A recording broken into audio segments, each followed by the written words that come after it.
हरे कृष्ण, आप सबका स्वागत है। हम सब अध्ययन कर रहे हैं, अभी 7वें अध्याय में प्रवेश कर चुके हैं। 6ठे अध्याय का हमने स्टडी की है। 6 अध्याय हमारे कंप्लीट हो गए और आप लोगों ने बहुत रस लिया उसमें।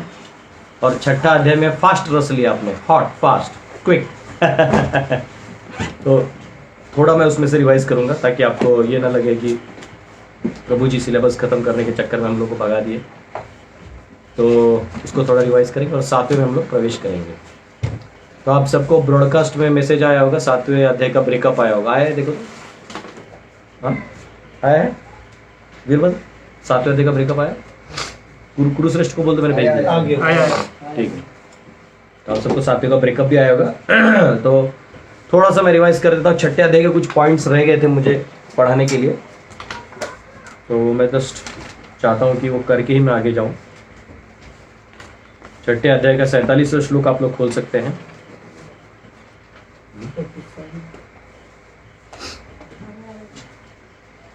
योगिनामपि सर्वेषां मद्गतेनन्तरात्मना श्रद्धावान् भजते यो मां सम्यक् युक्ततमो मतः। तो यहाँ भगवान कह रहे हैं कि सभी योगियों में सर्वश्रेष्ठ योगी कौन है? वो जो पूरा दृढ़ता से और समर्पण से किसमें अपना पूरा भाव या प्रेम लगाता है? मुझ में। और भगवान ने अपना प्रवेश हर सब्जेक्ट मैटर में, हर अध्याय में डाला था। दूसरे अध्याय में कहाँ डाला था? 61वें श्लोक में, मत परहा, कि वो जो स्थिर योगी है वो कहाँ पे डालता है? मुझ में डालता। तो कई बार मैंने तभी भी आपको समझाया था, वापिस दोहराऊंगा, रिमाइंड कराऊंगा आपको भी, और जो ऑनलाइन सुन रहे हैं उनको भी, और जो आप भविष्य में सुन रहे हैं उनको भी। कभी भी कोई कुछ बोलता है तो उसके पीछे कंसेप्ट होता है। गीता कंसेप्ट क्लियर करती है। गीता आपके आप एक फॉर एग्जांपल बताता हूँ, जैसे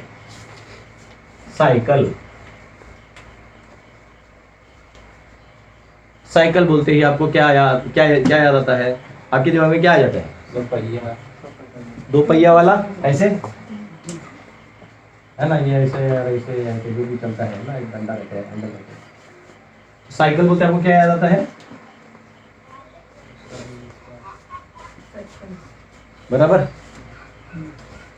लेकिन साइकिल ये है या नहीं, बताइए।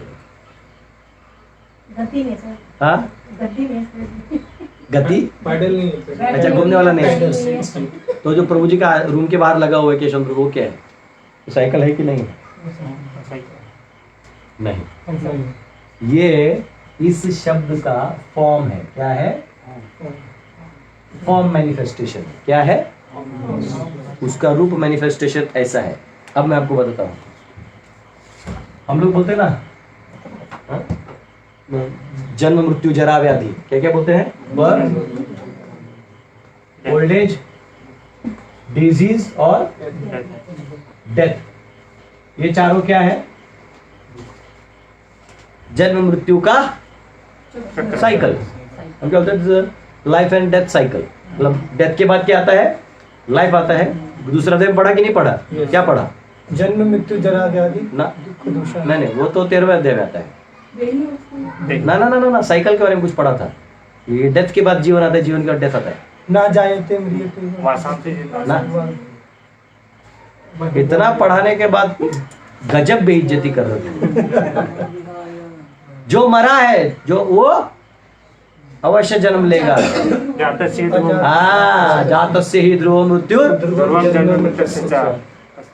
समझ रहे हैं? तो जो मृत्यु जिसका हो गया है वो वापिस क्या होगा? जन्म लेगा। तो ये क्या है? साइकिल। तो इसमें कहाँ पहिए हैं? तो साइकिल का मतलब हो गया कोई भी चीज जब रिकरिंग हो। क्या है? वो रिकरिंग हो,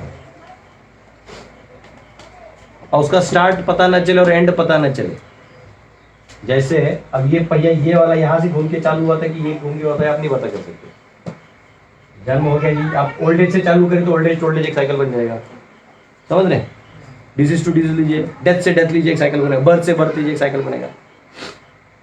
तो साइकिल का ये फॉर्म है जो आपके दिमाग में बैठा हुआ है। तो जो ही मैं बोलता हूँ साइकिल, आपके दिमाग में ये आ सकता है। अगर आप बहुत ज्यादा फिलोसफी पढ़े हैं, बहुत ज्यादा ज्ञानी हैं, तो आपको ये याद आ सकता है। हाँ? तो हर एक का साइकिल वर्ड के साथ उसका एक कंसेप्ट बैठा होता है। लेकिन गीता क्या करती है, आपको उसके ओरिजिनल फंडे में लेके जाती है। जो ओरिजिनल कंसेप्ट क्या है वो बताती है। बात समझे? इतना तो समझा जो मैंने बोला? सिबुल ये समझा ना? अरे तुमको 90 के ऊपर है, क्या चिंता है, वो भी बिना कॉपी के। तो बेसिकली कोई भी सब्जेक्ट मैटर हम समझते हैं तो उसके पीछे उसका एक कंसेप्चुअल फॉर्म होता है, कंसेप्चुअल होता है, कंसेप्ट होता है। तो गीता कोई भी अध्याय का या कोई भी नॉलेज बताती है तो वो क्या करती है, कंसेप्ट में पूरा भगवान बताते हैं। तो हमारा प्रॉब्लम क्या है कि जो ही हम क्या बोलते हैं, स्थिर मति या धीर बोल देते हैं। हाँ, स्थित प्रज्ञ से का भाषा, हाँ, या हम कहते हैं धीर तत्र न मुह्यति। हमारे दिमाग में क्या कंसेप्ट आता है, धीर पुरुष है। क्या पहले आता है दिमाग में, जब भी देखो दांत निकाल के खुश रहता है। अच्छा हम देखते हैं हम क्या, हमारा ये किसका कंसेप्ट है, हमारा कंसेप्ट है कि जो बंदा है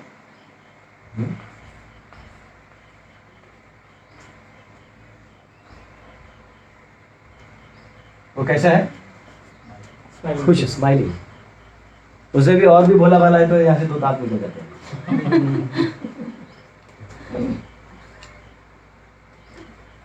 ये किसका कंसेप्ट है, ये हमारा फॉर्म है। जब हम किसी धीर धीर शब्द सुनते हैं या फिर स्थित प्रज्ञ, तो हम लोग स्थित यानी शारीरिक स्थित। हम ये भूल जाते हैं कि भगवान किस चीज को स्थित करने के लिए कह रहे हैं, चेतना, चित्त को। जो हमने कल पढ़ा था 5वें अध्याय में, जो आपका चित्त, योगी क्या करते हैं, अपने चित्त को बाह्य से अंदर ले आते हैं। हिलता क्या है, अस्थिर क्या है,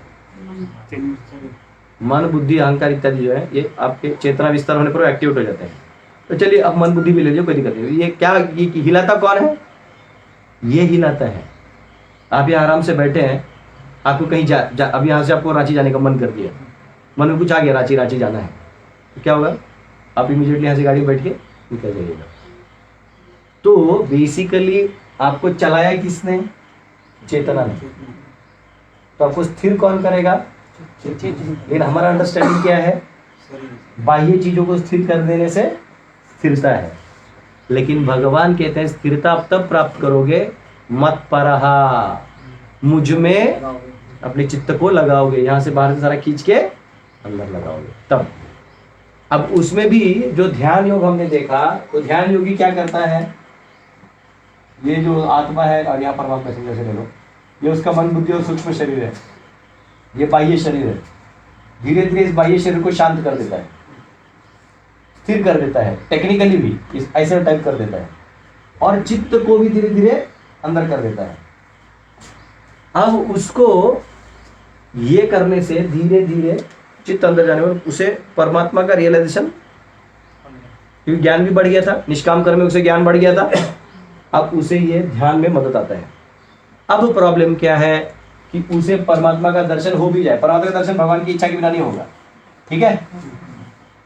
तो अब क्या है, भगवान का दर्शन तो हो जाएगा, लेकिन प्रॉब्लम क्या है,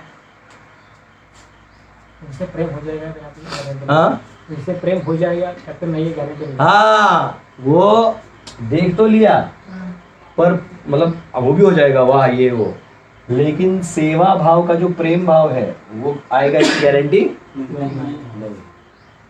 जैसे हम लोग कई बार लोग मिलते हैं, हरी गादा मिलने चलते हैं, हरी बोल, पूरा आदमी ट्रेन में उल्टा पुल्टा सो के आता है, इधर देखता है प्रभु जी कुछ उल्टे पुल्टे सो आराम से, इधर अरे इसको टेंशन नहीं।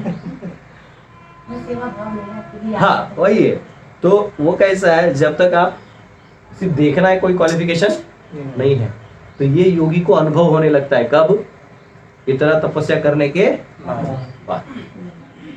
तो ये डिफरेंस है। अब हम थोड़ा इसको यहाँ रख देते हैं, क्या हुआ था ध्यान में, क्योंकि मैंने थोड़ा फास्ट भगा दिया था छठ्या अध्याय को, पर 7वें में प्रवेश तब कर पाएंगे जब इसका उसका डिफरेंस थोड़ा और भी ढंग से समझेंगे। तो भगवान जब बोले मुझ में करते हैं, तो मुझ में भी भगवान 3 रूप से हैं। कितने कितने रूप से हैं? एक हम इसको डायग्राम को यहाँ पर रखते हैं। ये पूछ दूं? एक बार अब लैडर को थोड़ा और समझिए। ये इतना रट जाना चाहिए ना कि आपको मतलब क्या है बोलिए? कर्मकांड सकाम कर्म पेपर कैसा था? बढ़िया 100 नहीं मिला ना। पूरा छठा अच्छे अध्याय पढ़ते रहो। अभी भी आने वाला है 7वें अध्याय में पहले ही श्लोक में भगवान बोलते हैं कि तुझे ऐसा ज्ञान बताऊंगी इसके आगे बताने की जरूरत जो कोई जाने की जरूरत नहीं। फिर 9वें में वापिस वही बोलते हैं। फिर और एक जगह बोलते हैं तो मैं पूछने वाला हूँ भगवान ने कितनी बार बोला। ऐसा आप खोज के रखो, एक क्वेश्चन नहीं डालूंगा। निष्काम कर्म योग, ठीक है। उससे किस चीज की उत्पत्ति होती है? ज्ञान योग। उससे व्यक्ति क्या कर सकता है? ध्यान। और ध्यान से भी परे है। अब प्रॉब्लम है कि आप यहाँ से यहाँ डायरेक्ट भी कर सकते हैं, तो जरूरी नहीं कि ध्यान के माध्यम से ही जाए। अब एक चीज याद रखिए, साक्षात्कार कितने प्रकार के हैं? तीन। क्या क्या? ब्रह्म, परमात्मा। तो हम ऐसे इधर लिख देते, इधर दिखता है ना पढ़ो। ब्रह्म, परमात्मा और भगवान, ये तीन, यानी साकार रूप, निराकार रूप और भगवान का स्थायी रूप है हमारे हृदय में। ये तीन साक्षात्कार होते हैं योगियों को। भगवान 46वें श्लोक में क्या कहते हैं? तपस्वी बनोगे या बाकी सब बनोगे, इससे अच्छा है तुम क्या बनो? योगी बनो। योगी यानी किससे जुड़ो? भगवान मुझसे जुड़ो। तो किसी भी माध्यम से जुड़ सकते हैं। तो इसलिए प्रभुपाद तात्पर्य में लिखते हैं कृष्ण कॉन्शियस पर्सन। क्या कहते हैं? इधर वाले सेक्शन पे। अब उसने इच्छा जो है अपनी भोग इच्छा और अपने वो सब छोड़ दिए।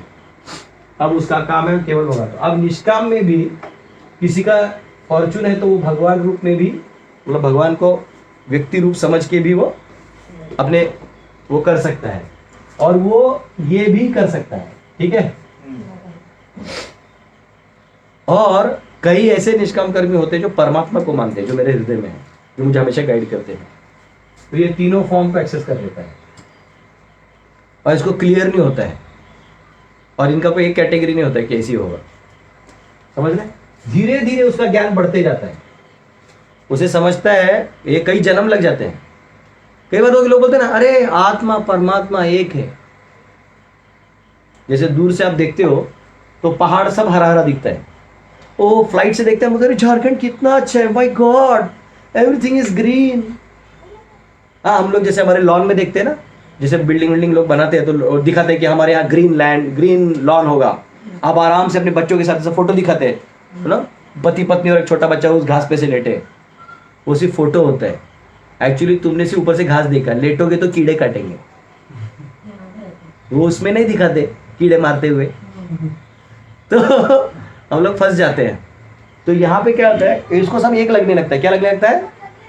तो कई बार इतना करने के बाद भी वो फंस सकता है, बात समझ रहे हैं। लेकिन धीरे धीरे, क्योंकि वो उस फील्ड में है, तो स्वाभाविक है वैसे ही लोग मिलेंगे और ज्ञान की और भी वृद्धि होगी। तो धीरे धीरे उन्हें समझता है कि ये बेस्ट है। अब ज्ञान योग आने के बाद फिर वो क्या करता है, फिर वो इस लेवल पे आ जाता है, और फिर यहां से वो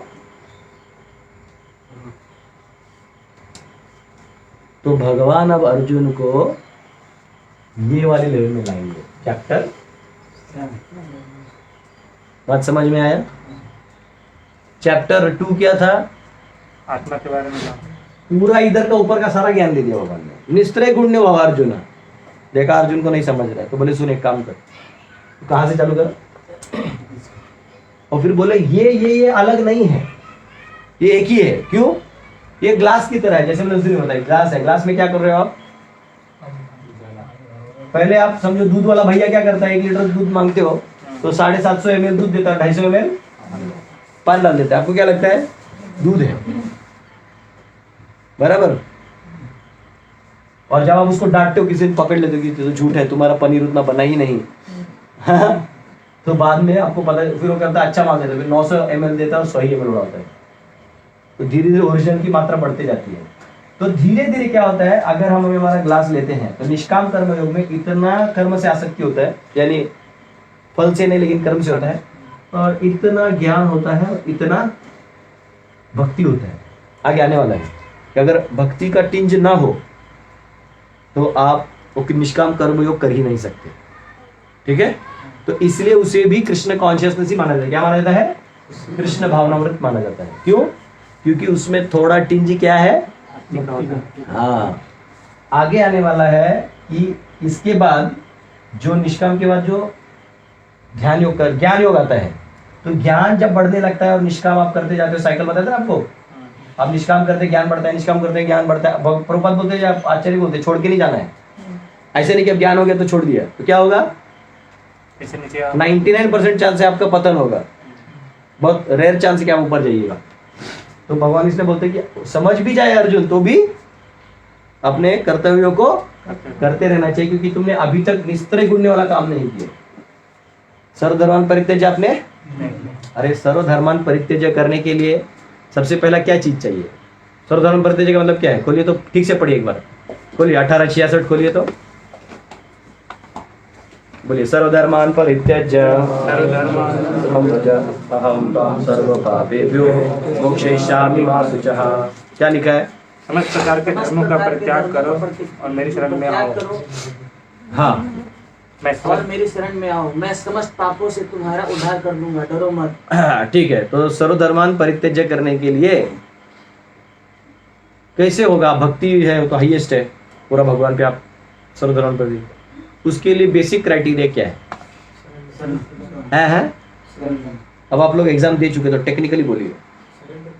सरेंडर करना है। वो तो सरेंडर तो यहाँ भी है ना, अपना छोड़ ही दिया उसने। सरेंडर कहीं ना कहीं लेवल पे तो यहाँ भी है। पीछे का जो ज्ञान बताया सबको, हाँ, तो पीछे का जो ज्ञान बताया, पीछे का ज्ञान छोड़, नहीं ज्ञान कैसे हो, तो ज्ञान कैसे छोड़ देगा? नहीं, ज्ञान तो होगा ही, ज्ञान तो इतना इम्पोर्टेंट नहीं लग रहा है। पिछले के सारे विधि जो सकाम निष्काम को छोड़ करके मेरे शरण में, सकाम निष्काम छोड़ के मेरे पास आओ, ये एक्चुअली बोला सही है, टेक्निकल टर्म है। वर्ड देखो क्या लिखा है, सर्व। देखो, आपको कर्म करने की इच्छा है तो शुद्ध कैसे होइएगा? अपने गुणों से कर्म करिए, बराबर। तो गुणों का कर्म क्या बन जाएगा? समझ रहे हो? और यही कर्तव्य बेसिकली आपको क्या डिसाइड कर देगा? अच्छा, यही कर्म जब आप कनेक्टेड कर दीजिएगा तो बन जाएगा धर्म। धर्म यानी क्या? धर्मम तु साक्षात भगवत प्रणीतम। मैं यहाँ पे ब्राह्मण शरीर में हूँ, मेरा कर्तव्य भगवान की पूजा, भजन, यजन, याजन, ये सब मेरा कर्तव्य है और ये मैं कर रहा हूँ। तो आप इसको कर्तव्य बुद्धि से करिएगा तो फिर भक्ति तो मतलब काम नहीं होगा, है पर ना निष्ठा है थोड़ी भगवान पे, पर कर्तव्य है मेरा यही उधर निर्वाह है, ऐसा आप सोच सकते हैं। लेकिन आप सोच सकते नहीं, ये जो है मेरे पापों से मैं बचूंगा, यही एक मार्ग है, ये हायर लेवल हो गया है, एक ही सब ध्यान दे रहा, लेकिन ये उससे हायर हो गया। बोला रही तो मैं भगवान की प्रसन्नता के लिए कर रहा हूँ, तो क्या हो जाएगा? धर्म। लेकिन प्रॉब्लम क्या है कि इसमें भी आप कर्म प्रधान है, यानी आप अभी भी अपने गुणों का इस्तेमाल कर रहे हैं। तो भगवान बोल रहे सर्वधर्मान, ये फैलना तो लाइट आगे तो लोगों को लग जाएगा था। तो सर्वधर्मान परित्यज्य, तो धर्म कहां से आएगा? जब आप ये लेवल फॉलो करिएगा। अर्जुन का क्या हुआ? ये सुन लिया 6 अध्याय, तो अभी 7 से 12 तो भगवान भक्ति का तो ऐसा बाढ़ आता है ना, अब बह बह के भक्ति का गुणगान करेगा। अभी सुनिएगा ना, एक ही श्लोक में तो इतना परपोर्ट लिख दिया है हमारे आचार्यों ने, तो उसका रस लेते लेते ऐसा मूड नहीं होता बाहर निकलने का, इतना टेस्टी है, शुगर कैंडी। 12 बनने का फिर वापिस लेक्चर देते हैं सांख्य वांख्य का, 13वां में 14 में गुण बता देते हैं। अर्जुन और भी कंफ्यूज हो जाता है। तो भगवान बोलते सुन, तू ये सब का टेंशन मत ले, लेकिन क्या कर? सर्वधर्मान परित्यज्य। तो धर्म का त्याग करने के लिए धर्म पालन तो करना होगा। हमारे ड्यूटी क्या करते हैं ना, धर्म का पालन करते हैं, तो भगवान के जाके क्या शरणागति करोगे? ये हो गया जब युधिष्ठिर को भगवान ने क्या बोला। युधिष्ठिर क्या था? योद्धा था, और युधिष्ठिर पूरे उसका नायक था, मतलब युधिष्ठिर को ही सम्राट बनाने के चक्कर में सब हो रहा था। और युद्ध में ऐसा कहते हैं everything is fair in love and war, युद्ध में और प्रेम में सब जायज है। जैसे भगवान ने भी वो क्या नाम उसका, रुक्मिणी जी को वो कर लिया था, हमारी सुभद्रा महारानी ने अर्जुन को भगा लिया था ना? ये सब भगवान की लीला में ही हो सकता है। तो फिर क्या हुआ, युधिष्ठिर ने बोला, भगवान ने बोला जाके एक काम कर, क्योंकि द्रोणाचार्य को मारना इतना आसान नहीं था, वो पावरफुल थे और गुरु गुरु होता है लास्ट में। तो बोले एक काम कर, वो जितना भी किए हैं अभी तक वो एक्चुअली अश्वत्थामा के लिए किए। द्रोणाचार्य बहुत स्पेशल थे, लेकिन उनका प्रॉब्लम क्या था, आसक्ति, एक बेसिक आसक्ति बस। किससे? अश्वत्थामा। ऐसा एक बच्चा हो तो थोड़ा प्रॉब्लम होता है, इसलिए परिवार में 10-12 बच्चे होने चाहिए। टुन्नू मुन्नू चुन्नू, 8वें का नाम क्या है, ऐसा ऐसा होना चाहिए, पता ही नहीं है, ऐसा होना चाहिए। तो रिश्तेदार भी घर में नहीं आएंगे, मालूम है चॉकलेट ले जाना तो 1 दर्जन, केला भी ले जाना तो ज़्यादा जानता हूँ, मेहमान कम आएंगे, अपने लोग खाएंगे। यानी जस्ट मजाक कर रहा हूँ, तो मजाक में गेस्ट का कर रहा हूँ, बच्चे 12 होने ही चाहिए, वो नॉट सीरियस है।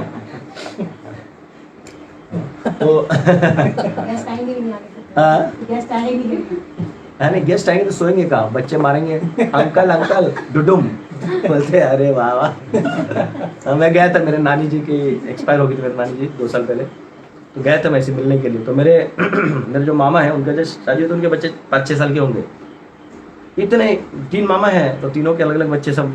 वो सब उन्होंने बताया सबसे बड़ा भाई होगा तुम्हारा, तो सब है, अब सब चिल्लर पार्टी, मैं क्या करूँ उनके बीच में। अब मेरा काम भी कुछ नहीं था, क्योंकि मैं अकेला क्या कीर्तन करूँ, घर वाले थोड़ी सुनते आपके कीर्तन। अब मैं तो गया था कि मेरी नानी जी बचपन में मुझे इतना प्यार की थी, तो एक कर्तव्य बनता है एक, और कीर्तन भी कर सकते हैं नानी जी के लिए। मैं गया, बैठा था, छोटी बच्चे थे, बोलते मेरा बाल कर दीजिए, आप खाली बैठे हैं, बाल कर, कहा क्या करिएगा।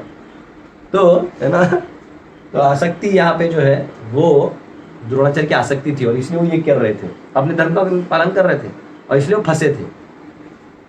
तो भगवान ने बोला ऐसे करो, द्रोणाचार्य को जाके बोल दो कि अश्वत्थामा मर गया, और इधर उन्होंने अश्वत्थामा नाम का हाथी मार दिया। अब सब ये स्टोरी जानते हैं।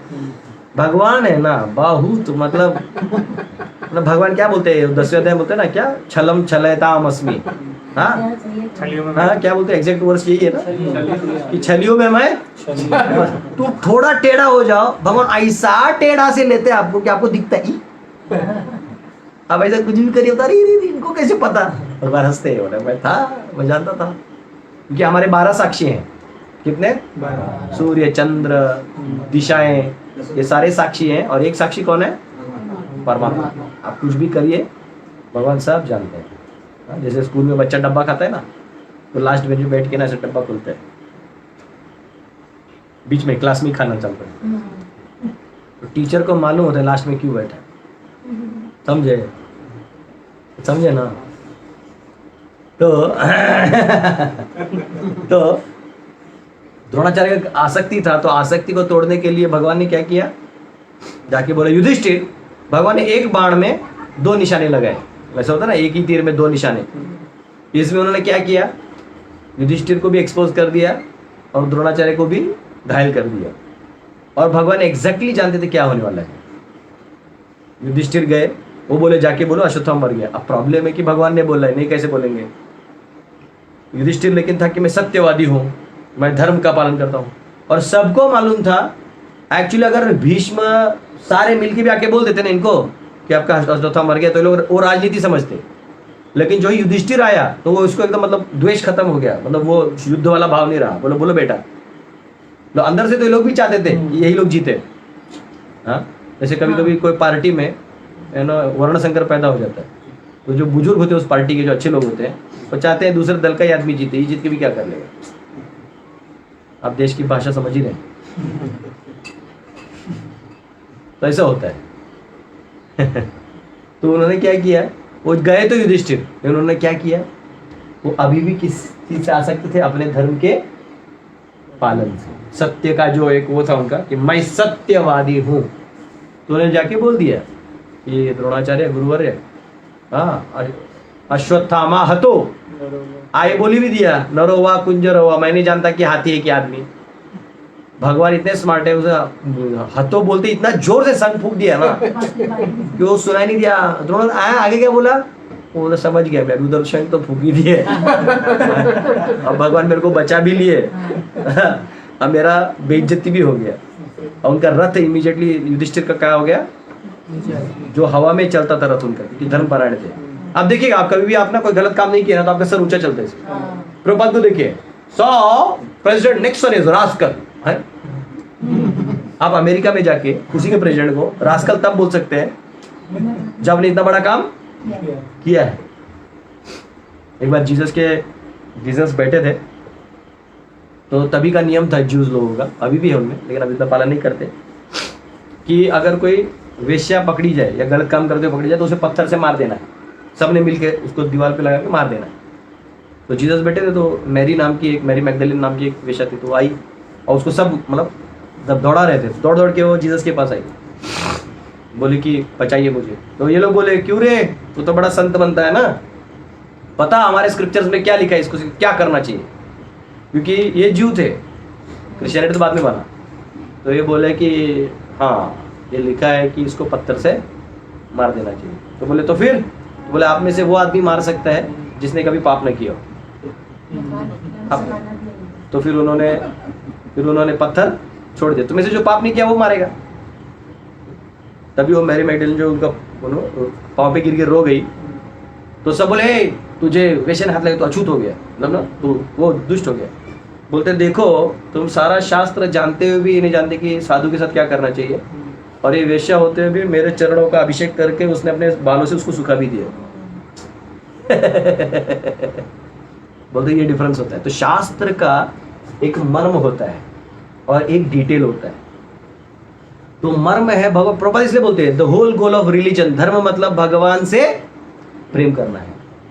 धर्मस्य ही अपवर्गस्य नार्थोर्थाय उपकल्पते। तो धर्म का काम ही है ये पवर्ग से निकल जाना। प क्या है, पवर्ग क्या होता है, प प ब भ म। प यानी परिश्रम, गधे की तरह हम परिश्रम करते हैं, क्योंकि हमारा क्या है, आसक्ति है।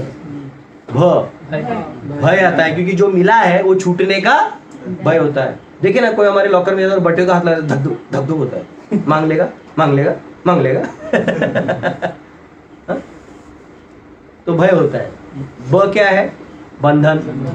प फ क्या है, फेन निकलता है, मुझे थक जाता है आदमी। और क्या है, म से लास्ट में मृत्यु। तो युधिष्ठिर का क्या हुआ, रथ नीचे गिर गया, क्योंकि सर्वधर्म परित्यज्य वाला लेवल उन्होंने एटलीस्ट एक्सटर्नली नहीं दिखाया। वो अलग चीज है कि भगवान ने तो युद्ध में जो उनको आउटपुट चाहिए तो कर ही दिया और सबको बराबर एक्सपोज भी कर दिया। तो सर्वधर्म परित्यज्य तब आएगा जब आप ये सब पालन करिएगा। और हाईएस्ट में जानेगा, जो हमारा आज का विषय होने वाला है, हाईएस्ट में जाने के बाद ये सब भी आदमी करता है, लेकिन वो इसका माध्यम का इस्तेमाल करते हुए इधर फंसे हुए लोगों को उसमें डालने के लिए। जैसे कोई प्रोफेसर है तो नौकरी करेगा प्रोफेसर का, उसका काम क्या होता है मालूम है, नौकरी लेता ही इसी के लिए कि इस कॉलेज में परमिशन लेने का फिर कोई जरूरत है ही नहीं, अपने ड्यूटीज का प्रोग्राम रखवा देता है, वही उनमें से 10-15 लोगों को ड्यूटी बना देता है, उसका काम तो हो गया। नौकरी आ रहा है, पैसा आ रहा है, जा रहा है, वो तो भगवान को उनको विश्वास होता ही है, उसी बहाने कुछ प्रोफेसर ड्यूटी बन जाते हैं। जैसे हमारे BI वाले हैं ना, जो रिसर्च इंस्टीट्यूट है, भक्तिवेदांत इंस्टीट्यूट, वो लोग ऐसे ही करते, कॉलेज जाते हैं, प्रोफेसर्स को ड्यूटी बना देते हैं, उनके कुछ ड्यूटीज प्रोफेसर बन जाते हैं। हाँ, या कभी कोई गवर्नमेंट ऑफिसर बनता है तो उधर पूरे ऑफिस में सबको प्रसाद बांट के सबको फेवरेबल कर देता है। तो वो यहाँ रहते हैं, लेकिन उनकी वो रहते कहाँ है, मगरमच्छ के वो उस पे पीठ पे है, उनका कलेजा किधर है, पेड़ पे। राइट टाइम पे वो भाग जाते हैं। तो चैतन्य महाप्रभु समझाते हैं कि भक्त का सिचुएशन कैसे होना चाहिए, पैरामोर की तरह। पैरामोर जानते हो, पैरामोर यानी शादी एक से हुआ है और उस स्त्री का कोई और आदमी से प्रेम है, तो अपने पति की इतनी अच्छे से सेवा करती है, उसको डाउट ही नहीं आता है कि इसका कहीं और चक्कर है।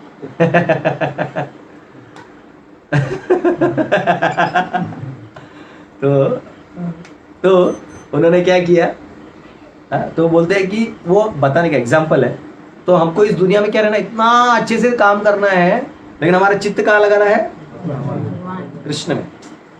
तो ये होता है सर्वधर्मान परित्यज्य। जो भी बोल दिया गया है वो करो, ये नहीं कि मैं ब्राह्मण ही हूँ या क्षत्रिय ही हूँ या मैं वैश्य ही हूँ, मैं धंधा ही करूंगा। आपके मंदिर में कोई स्टॉल वॉल का धंधा है तो बोलिए, वरना जपा कौन करेगा, जपा से थोड़ी पैसा मिलता है। आप समझ रहे हैं? तो ये है। तो अब क्या है, जैसे ज्ञान योग आएगा तो क्या बढ़ेगा, इसमें ज्ञान ज्यादा होगा और जो एक इच्छा होती है कर्म करने की, वो कम हो जाएगी और भक्ति इसमें थोड़ा सा बढ़ जाएगा। ध्यान योग के बाद क्या होता है, जो थोड़ा भक्ति आगे तक आ जाता है, क्योंकि उसे परमात्मा का दर्शन हो गया, यानी उतना उसने अपना आउटपुट ला दिए, ज्ञान भी बढ़ जाता है और कर्म ऑलमोस्ट मतलब कुछ बाहर का गुण कर्म का काम तो नहीं के बराबर ही है, लेश मात्र। धीरे धीरे क्या होता है, यहाँ अब यहाँ भक्ति कितना था 1%, यहाँ कितना है 10%, यहाँ 20%।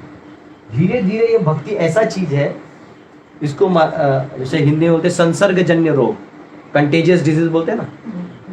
एक बार इसका कोई चख लेना, उसको बाकी योग में जाके उधर जाने का मन ही नहीं करता है। हमारे किसी भी डिवोटी को बोल दो कि जाओ थोड़ा योग कर लो, अष्टांग योग, बोलते प्रभु जी और कोई मंदिर में सेवा मिलेगा। क्योंकि सबसे बड़ा फिर यहाँ क्या होता है भक्ति योग में, ये पूरा क्या बढ़ जाता है, भक्ति प्रधान हो जाता है और अन्य जो चीजें हैं वो लेश मात्र में रह जाती हैं, जिसको कहा जाता है ज्ञान मिश्र और कर्म मिश्र। ये थोड़ा थोड़ा रहता है। और जब व्यक्ति टोटल जो स्थिति, हाई स्थिति क्या है, अधो श्रद्धा साधु संग भजन क्रिया अनर्थ निवृत्ति निष्ठा रुचि भाव और प्रेम, जब टोटल प्रेम में पागल हो जाता है, चित्र महाप्रभु जो दिखाते थे ना, पूरा नाचने लगते थे, गाने लगते थे, तो वो अनन्य भक्ति है, तब कुछ भी नहीं बचता। अन्याभिलाषिता शून्यम ज्ञान कर्म आदि अनावृतम अनुकूल्येन कृष्णानुशीलनम भक्तिरुत्तमम्, तो ये स्थिति है। तो अब हमने दूसरा अध्याय में तो टोटल ज्ञान सुना और ये सबका थोड़ा थोड़ा सुना, बराबर, थोड़ा थोड़ा थोड़ा भगवान ने अचार टाइप दे दिया प्लेट पे और देखा है क्या उठा रहा है। जैसे कभी आप किसी घर पे खाना खाने जाइएगा ना, क्या क्या मिलता है, पहले एक पकोड़ा, थोड़ा चटनी, थोड़ा एक रोटी, थोड़ा सब्जी, और माता जी देखते रहते क्या खाते हैं प्रभु।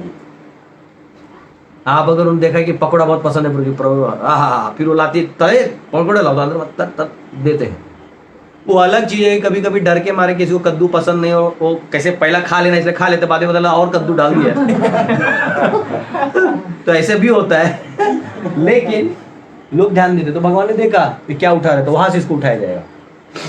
तो भगवान ने धीरे धीरे तीसरा अध्याय, चौथा अध्याय, ये तो ध्यान हो गया, तो ये वापिस पांचवा इस दोनों का साइकिल करके समझा दिया, छठा में ये समझा दिया।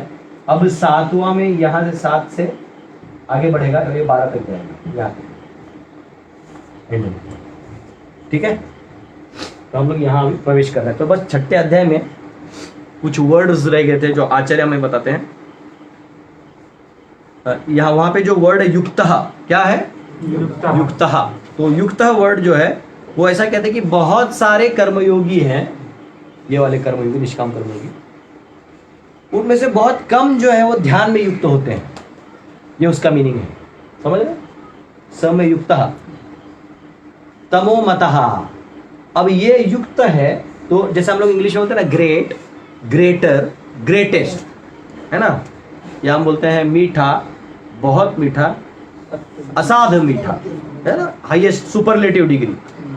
तो युक्त, युक्ततर, युक्त हाईएस्ट है ना, युक्ततमः। तो अब वो कह रहे हैं और उनमें से, इनमें से बहुत कम है जो इस स्तर पे आते हैं, तो क्या हो गए युक्त, यहां से यहां, और बहुत कम है जो यहां से समाधि को जाते हैं, वो क्या हो गए युक्त तरह, और युक्त तमा हुए जो उधर से बहुत कम है जो इस स्थिति को स में युक्त तम। हाँ, समझ में आ गया। फिर गरुड़ पुराण में आता है एक श्लोक आता है,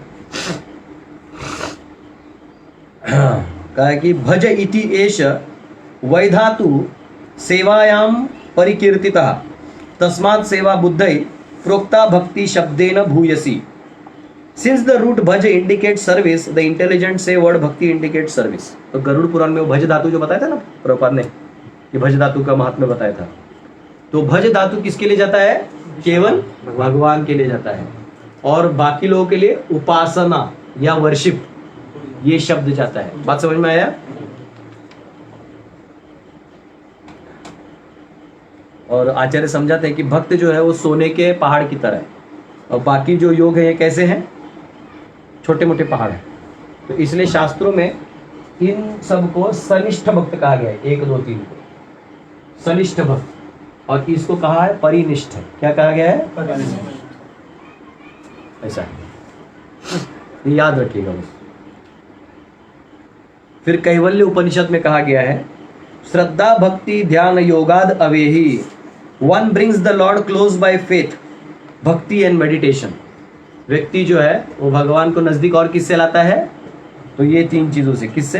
फेथ यानी श्रद्धा भगवान पे, भक्ति यानी भगवान के प्रति अगाध भक्ति, एंड मेडिटेशन और ध्यान। ये इसलिए दे रहा हूँ कि ये रेफरेंसेस है, फिर ऐसा ना हो कि मैंने दिया नहीं। कभी लोग को नोट्स नहीं मिलेगा, ऐसे भी कुछ लोग हैं जो बाद में सुनेंगे लेकिन उनको नोट्स नहीं मिलेगा, जो रजिस्टर्ड नहीं है, तो एटलीस्ट उनको पॉज करके लिख तो सकते, इसलिए मैं बता रहा हूँ। ये एक मैं इसको तपस्या के रूप में कर रहा हूँ। वैसे मेरे को जल्दी जल्दी साथ में प्रवेश करना है, लेकिन क्या है, मैं नहीं चाहता किसी को कच्चा माल मिले। बृहदारण्यक उपनिषद 1:4-15 में कहा गया आत्मानम एव लोकम वसिता, one should serve only supreme lord who is seen by devotees. Brihadaranyaka Upanishad 2:4-5 और 4-5-6 में लिखा हुआ है आत्मा व अरे दृष्टव्य श्रोतव्यो मंतव्यो निधि ध्यासितो चितव्यो Maitreyi. Thus Lord Atma should be seen, heard about, contemplated and should become the object of intense meditation। ठीक है? कई बार क्या होता है, जैसे उपनिषदों में आत्मा शब्द आता है ना, तो वो लोग क्या करते हैं, कंफ्यूज हो जाते हैं। अब ये आत्मा अगर फोकस है तो मेडिटेट कौन करेगा? तो वो हाईएस्ट स्थिति नहीं हुई ना, क्योंकि आप अगर मन से आत्मा को ध्यान दीजिएगा तो फिर कर्म में आ जाएगा। अब समझ रहे, मन का इस्तेमाल हो रहा है ना, तो मेडिटेट आत्मा कर रहा है किस पे? परमात्मा पे। बात समझ में आया? तो ये फंडा, तो कभी कभी शास्त्रों में आत्मा ये वर्ड जो है परमात्मा को भी रेफर करता है, ब्रह्म को भी रेफर करता है, आत्मा को भी रेफर करता है, माइंड को भी रेफर करता है, बॉडी को भी रेफर करता है। तो इसलिए शास्त्रों में कभी भी एकदम गुरु का जरूरत है, नहीं तो क्या होगा, ऐसा है। तो फिर गोपाल तापानी उपनिषद में आता है विज्ञान घनानंद घना सच्चिदानंदैक रसे भक्ति योगे तिष्ठति। That form filled with spiritual knowledge and bliss is present in bhakti yoga which is also filled with eternity knowledge and bliss. फिर श्रीमद् भागवतम में आता है, बेसिकली वो कह रहे हैं कि वो भगवान के फॉर्म के बारे में बता रहे हैं। और ये भागवतम में 6ठे स्कंद का 14वें अध्याय का 5वां श्लोक आता है मुक्तानाम अपि सिद्धानाम नारायण परायण, कि मुक्तों में और सिद्धों में सबसे बड़ा कौन है? सुदुर्लभा प्रशांतात्मा कोटिशोपि महामुने। Among millions who are liberated and perfect in knowledge of liberation, one may be a devotee of Lord Narayan. Such devotees who are fully peaceful are extremely rare. ऐसे बहुत कम है जो ऐसे लिबरेट होते हैं। अभी हम 7वें अध्याय में जाएंगे।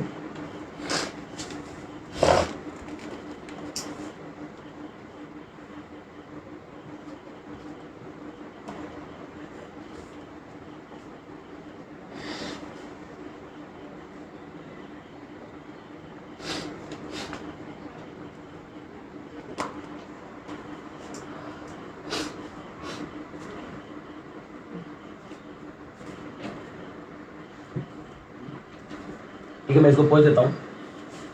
तो 7वें अध्याय में टोटल कितने श्लोक है? 30।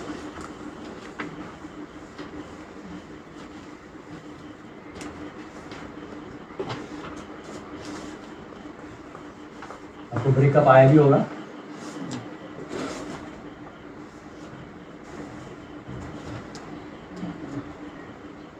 छिपने को आ रहा, वो भी हो रहा। 1 से 7 श्लोक क्या है? के बारे में श्रवण करके मैं बड़े बड़े चीजें इसलिए मैं लिखूंगा नहीं, आप समझिए 1 से 7 ब्रेकअप है। तो 1 से 7 में ब्रेकअप में क्या है? Knowing Krishna in full bye hearing about him, भगवान के बारे में सुन के उनके बारे में पूर्णतया जानना। भगवान कौन है, उनकी कौन सी शक्तियां हैं, और उन शक्तियों के माध्यम से उनका वो कंट्रोल कैसे करते हैं। समझ में आया? समझ में आया क्या? ये 1 से 7 है। 8 से 12 क्या है? कृष्ण भौतिक एवं आध्यात्मिक शक्तियों। हाँ, कृष्ण क्या है? भौतिक और आध्यात्मिक शक्तियों के स्रोत है, सोर्स है। Krishna source of all material and spiritual energies. बड़े बड़े हिस्से में लिखते नहीं बैठूंगा, टाइम कम है अपने पास। 13-14 क्या है? 3 गुणों के नियंत्रण कृष्ण अतः समर्पण करें। तीनों गुणों के नियंत्रण करने वाले कौन है? कृष्ण कृष्ण है, इसलिए उनको समर्पण करिए। 15 से 19। 4 प्रकार के सुकृत और दुष्कृत। हाँ, 4 प्रकार के, सुकृत और दुष्कृत। हाँ 4 प्रकार के सुकृत और 4 प्रकार के दुष्कृतों का वर्णन इन अध्याय में किया गया है, इन सेक्शन में किया गया है। 20 से 25। देवता उपासक और अव्यक्तवादियों की गलत जगह शरणागति। क्या होता है, कई बार हम लोग जैसे किसी को मांगने जाते हैं, हे बाबा दे दीजिए, बाबा खुद है चांद मियाँ, तो चांद मियाँ को आप जाके बोलते हैं बाबा दे दीजिए, आपके मजार पे हम आए हैं। उदाहरण के लिए एक आदमी है, उसको नौकरी चाहिए,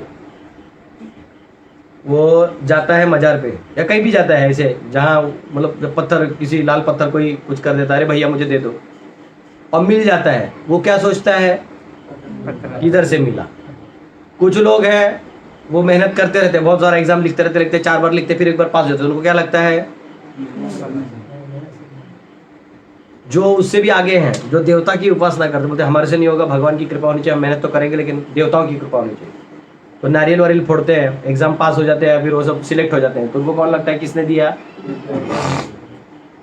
और भगवान क्या कहते हैं मालूम है इधर? भगवान कहते हैं कि जो भी ये सोचते हैं उनको ये पता ही नहीं है कि आप जहाँ भी मांगते हो एक्चुअली मैं प्रोवाइड करता हूँ।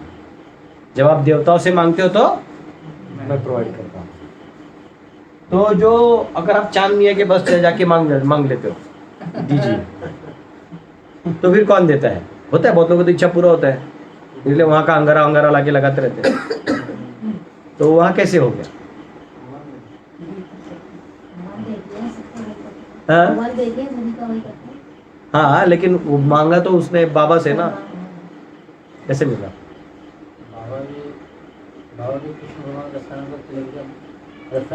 बाबा भले ही शरणागत हो या ना हो, या किसी आप नास्तिक से भी पूजा करने लगेगा तो कोई फर्क नहीं गिरता है।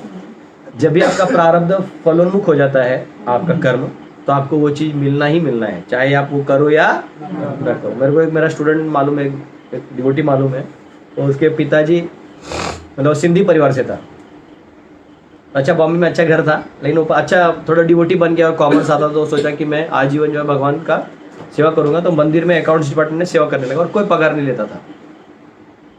तो लोग बोले अरे कुछ तो ले लो मेंटेनेंस, बोले नहीं मैं भगवान का सेवा एक जन्म अच्छे से करना चाहता हूँ। तो घर वाले सिंधी थे, बोले भाग यहाँ से। फिर पिताजी फिर उधर थे भी नहीं, मम्मी थी सिर्फ। मम्मी बोले तेरे को ये सब करना तो ये सब करो। फिर ये मेरा फिर मैं तो मेरे बुढ़ापे के लिए पैसा रखूंगी, जो भी ऐसा कुछ हो गया। ये बोला ठीक है, उधर करने लगा। फिर ऐसा हुआ कि इसको गृहस्थ बनना था। भैया लड़की थोड़ी ऐसे कोई दे देता है, देखता ना भाई आपके पास क्या है। ये बोला जान दो, भगवान के ऊपर छोड़ दिया। बोलते जब भगवान को रासबिहारी जी को देना होगा तो देंगे। हमने सेवा कर दिया। दूसरा एक दिन उसको एक ऑफिशियल गवर्नमेंट ऑफिशियल मिलने आया जो लॉयर के साथ। बोले क्या आप ही फलाना है? बोले हाँ मैं ही हूँ। तो बोले आपके नाम पे 3 करोड़ है। अरे तो बोले मेरा कोई प्रॉपर्टी है ही नहीं। बोले नहीं एक्चुअली आप ये दिल्ली में रहने वाले ये परिवार के आप बेटे हो और उनके आप चौथे बेटे हो। और एक्चुअली आपका जो इधर वाले हैं उन्होंने आपको वो लिया था, गोद लिया था, क्योंकि उनको बच्चे नहीं हो रहे थे, तो आपके इधर 4 थे तो उन्होंने इधर ट्रांसफर कर दिया। लेकिन वो जो पिताजी हो जाते जाते बोल के गए कुछ भी हो मेरे चौथे बेटे को भी प्रॉपर्टी में हिस्सा मिलना चाहिए, तो इतना आपके हिस्से में आ रहा है, तो क्या किया जाए? तो बोले क्या किया जाए भाई, दाल पैसा। आज वो आराम से बैठा है, पत्नी भी अच्छा है, बच्चे भी, अब उसका घर चल रहा है। अब मुझे बताओ उसने क्या किया? चांद मियाँ के पास थोड़ी गया। उसी समय अगर वो चांद मियाँ के पास चला गया होता तो बाबा आपको तो हम चढ़ा देंगे। 3 लाख क्या उसी समय वो नारियल फोड़ देता है ना, तो लगता है कि हाँ मेरे इस देवता ने दिया, इंद्र ने दिया, चंद्र गणपति किसी ने दिया है मुझे। तो भगवान क्या बोलते हैं, जब भी आप देवी देवताओं से मांगते हो तो वो भी कौन पूरा करता है? और नॉर्मली भी आप जब किसी से नहीं मांगते हो तो भी कौन पूरा करता है? भगवान। ये यहाँ पे ये श्लोकों में आने वाला है। 26 से 30 जो है तो ये इसमें कहा गया है कि यहाँ जो ये श्लोक चालू है ना, ज्ञान देने वाले भगवान। कौन सा ज्ञान? अपने बारे में और इन शक्तियों के बारे में। तो ये ज्ञान से आप कैसे मुक्त हो जाएंगे, होती है। तो आपको याद है मैंने बहुत पहले एक डायग्राम बनाया था क्या था, क्या बताया था? इसको याद है, ईश्वर, जीव, प्रकृति और काल और कर्म, बराबर। ये सारे फंड एकदम रट जाने चाहिए। तो अभी क्या था, जो पहले 6 अध्याय थे उसमें ध्यान देखना, प्रकृति का ज्यादा वर्णन, आउटराइट डिटेल कुछ ज्यादा नहीं था। प्रकृति एक मतलब जो जीव है, बद्ध जीव है, उसे भगवान का आउटराइट संबंध भी ज्यादा, मम्मी वंश वगैरह ऐसा कुछ नहीं बोला था। लेकिन ये वाले जो अभी अध्याय आने वाले हैं, तो ये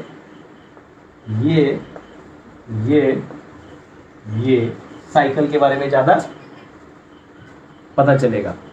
भगवान के अधीन ये कैसे है, ये कैसे अधीन है, अन्य जीव जो है जैसे देवता भी है, नॉर्मल जीव है, देवता भी है, तो कैसे ये कनेक्टेड है, ये सारा 7वें अध्याय में आएगा। ठीक है, हरे कृष्णा। चलिए प्रवेश करते हैं। ओम अज्ञानतिमिरन्धस्य ज्ञानाञ्जनशलाकया चक्षुरुन्मिलितं येन तस्मै श्रीगुरवे नमः। नमो विष्णुपदाय कृष्णपृष्ठाय भूतले श्रीमते भक्तिवेदांत स्वामिनिधि नामने। नमस्ते सरस्वती देवी गौरवाणी प्रचारणे निर्विशेष शून्यवादी पाश्चात्य देशधारणे। जय श्री कृष्ण चैतन्य प्रभु नित्यानंद श्री अद्वैत गदाधर शिवासादि गौर भक्तवृंद। हरे कृष्णा कृष्ण कृष्ण हरे हरे, हरे राम राम राम हरे हरे। चौथा अध्याय भगवत ज्ञान था ना, वो दिव्य ज्ञान खोल दो ना, दिव्य। क्वेश्चन आता है इससे। हाँ पूछिए पूछिए। आपने शायद लेक्चर में ये बताया था कि जो हमारे पुण्य कर्म होते हैं, तो देवता लोग जो पुण्य कर्म बाद में फलित होते हैं उसको पहले दे देते हैं, ऐसे भी ऐसे देवता ना, हाँ उधारी में देते हैं। हाँ, ऐसे भी वो दे सकते हैं, मान लो चांद, हाँ ऐसे वाली पहले दे दे हमारा, क्योंकि आपका जो कोटा है ना, तो कैसे होता है, जैसे आप कोई उपासना करते हैं वो भी तो एक्स्ट्रा किया ना आपने, मतलब करते करते, तो उसका भी थोड़ा आता है बेनिफिट। और एक होता है कि आपका जो कोटा होता है उसी में से निकाल के दे देते हैं, बाद में आप ये भी हो सकता है ना, हाँ। जैसे कोई हो गया जिसको फलित हो रहा था प्रारब्ध, एक ये भी हो सकता है। आप नहीं बताओ तो मेरे अकाउंट नहीं, आप प्रारब्ध जो होता है डिसाइडेड होता है। तो आपके कर्म में जो भी लाइक बैंक में पैसा है, 10 लाख रुपया है, आप मतलब से रूल है कि ये 20,000 निकलेगा दिन का। आप अर्जेंट, आपके घर को आपातकाल आ चुका है और आप बैंक मैनेजर को चूना लगा दे रहे हैं, मिठाई खिला दे रहे हैं, बोले भैया कर दीजिए कर दीजिए, तो वो उसका साइन होता है कि चलो एक बार हम दे सकते हैं, तो दे देता है, तो चलेगा। लेकिन वो कब देगा, एक विधि है, आपको उसके टॉप मैनेजर का परमिशन लेना होगा, यहाँ पुलिस से साइन कराना कि आपका आपातकाल है, तब जाके वो देगा। तो भजताम विधि पूर्वकम कैसे करना होगा, हाँ, तो भजताम अविधि पूर्वकम, जो देवताओं को भजते हो क्या करते हैं, मुझे अविधि पूर्वक, वो तो एक उनको भी प्राप्त, उनसे भी कुछ प्राप्त करना है, तो एक विधि है। तो जैसे मैं आपको बता दूं, एक्चुअली कर्म बहुत सटल टॉपिक है, जनरली हम टच नहीं करते, फिर मैं आपको जस्ट एक सिंपल चीज बता देता हूँ इधर से। आप इतना दूर से आए हैं तो आपके लिए खास थोड़ा डेटा दे देते हैं। देखिए होता ऐसे है, अभी ये आपका 0 उम्र है, कितना है, लेकिन आप मरे तो नहीं थे ना, आप आत्मा है, मरता थोड़ी है।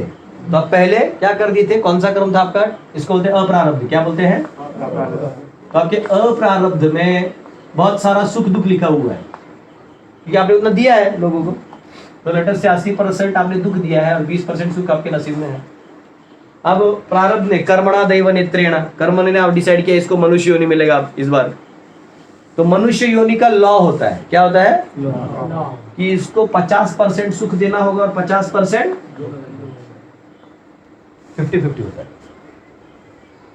हाँ, अगर आप मनुष्य योनि में होते हैं तो आप कभी, कोई ऐसे नहीं बोलता है कि आप कभी ऐसा देखो, कोई नहीं बोलता है कि मुझे हमेशा मैं सुखी रहता हूँ, कोई हमेशा नहीं बोल सकता मैं हमेशा दुखी रहता हूँ, कोई बोलता है ऐसे, तो झूठ बोल रहे हो। ज्यादा नहीं हो सकता किसी की, बता रहा हूँ। अभी आप जो पूछ रहे हो भी मैं समझ गया, रुकिए मेरी ये समझिए पहले। जैसे अगर मैंने समझो इसको मारा मैंने, तो इसको लगा, दुख हुआ, लेकिन मैंने मारने की वजह से इसको 4 लोगों ने सिंपैथी दिया, जो दुश्मन भी थे पहले, धरे प्रभु जी ने मारा, जो दूर के थे नजदीक हो गए, तो इसको क्या हुआ, फायदा हुआ कि लॉस हुआ, किस एक्शन से क्या होने वाले आप नहीं जानते। हाँ, या अभी कोई आके मेरा कपड़ा फाड़ दे तो क्या होगा, ऑनलाइन से मैसेज, प्रभु जी धोती कुर्ता क्लब पैसा भेज रहे, प्लीज खरीद लीजिएगा।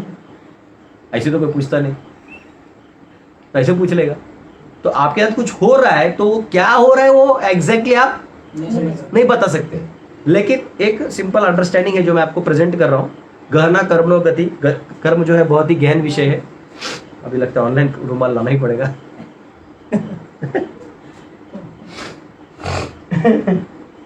आज एक्चुअली मेरा ना फास्ट एंड फ्यूरियस मूड भी नहीं है। ठंडे से काम खत्म कर रहा हूँ। तो समझिए आपका 0 उम्र है, प्रारब्ध ने डिसाइड किया 70 में आपको टाइमर खत्म। मरता कौन है? इतना पढ़ने के बाद कौन निकलता है? टाइम किसको मालूम है? ना आत्मा को मालूम है ना। और प्रकृति अकेले से कैसे निकलेगी? परंतु अगर वही रुक गया फिर प्रकृति बोलेगी ठीक है सर आपने बोला टाइम, तो फिर एक्सटेंड होगा सर। तो कौन निकल जाता है टाइम खत्म होने पर? फिर आत्मा वहां क्या करेगा? गुटी खेलेगा। प्रकृति निकल जाएगी ना, बाह्य शरीर गायब हो जाएगा, तो क्या करेगा? अरे हे मेरे इंद्रियों, बोलते भाग, तेरा टाइम खत्म। अब हम इसको क्या करते हैं, ऐसा लाइन बना देते हैं, ठीक है? कुछ ज्यादा ही टेढ़ा लाइन हो गया। नहीं, लोग है ना नोटबुक में डायरी में लिखते हैं, तो क्या होता है वो अगर मेरे से ऐसा बन गया तो वो लोग भी ऐसा बनाते, शायद ऐसा वाला लाइन था। एक बार एक लड़का था, वो दूसरे बच्चे का ना होमवर्क कॉपी करता था, तो ये जो लिखता था वो भी लिखता था। तो दोनों ने कॉपी किया, मैडम ने चेक किया, देखा तो अरे दोनों भी सही है, और ये ज्यादा डफर है, कहाँ से लिख दे इतना अच्छा आंसर। तो बोलता कॉपी किसने किया? तो दोनों भी नहीं बोल रहे, क्योंकि दोनों दोस्त थे, क्यों बताएंगे एक दूसरे का? बता नहीं रहते, बता रहे थे। फिर मैडम ने उस बच्चे को पूछा कि तुमने जो जवाब में ऐसे लाइन में जवाब लिखा, यहाँ जो तुमने ऐसा बनाया है ये क्या है? अब जिसने कॉपी किया था वो तो जानता नहीं था कि ये आंसर ही क्या है, और ये क्या बना है इसने जो मैंने बना दिया। तो मैडम ने उसका दूसरे वाले को नोटबुक खोल के बोले हरामखोर, इसका यहाँ मच्छर मरा था जब ये नोटबुक बंद किया था, और तू वो भी वहां पे डायग्राम में बना दिया। तो इसलिए कोई डायग्राम यहाँ बनाते रहता, बहुत सोचता होता है। तो लेटर से आप इसको लाइन बना दीजिए सीधा, ठीक है? ये आपका 70 साल हो गया। इसको 10-10 के खंड में तोड़ दिए, मतलब 7 भाग में तोड़ दिए, 3, 4, 5, 6 और ये 10-10 साल हो गए, ठीक है? अब ये कैसे ब्रेकअप होता है मैं बताता हूँ। अब इसमें ना जैसे आप एक दिन ले लीजिए, 10 साल का एक दिन यहाँ में निकाल दिया होगा, ठीक है? ये वो एक दिन है। एक दिन में कितने घंटे हुए? उसमें ना एक शाम का समय का 1 घंटा निकाल लीजिए। घंटे कितने हुए? 1 घंटा हुआ ना। मिनट कितने हुए? 16 अब इस 1 मिनट में एक मिनट है ना, 1 मिनट बाहर निकालिए, कितने सेकंड है? अब इसके अंदर भी बहुत होता है, सेकंड, त्रुटि, लव, वेद, निमिष, ये सब होते रहते हैं। तो इसमें आप मत जाइए, अभी फिलहाल हम जितना समझते उतना करते हैं। तो ये क्या है? सेकंड, ठीक है? सेकंड्स तक अपना काउंटिंग करते हैं।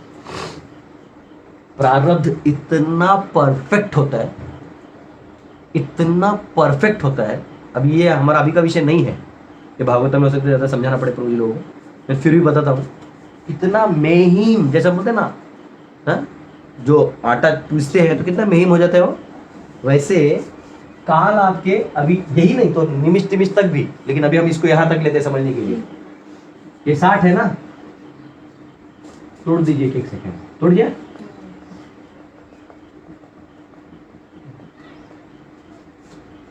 इसका भी ब्रेकअप होता है, ये 60 सेकंड का।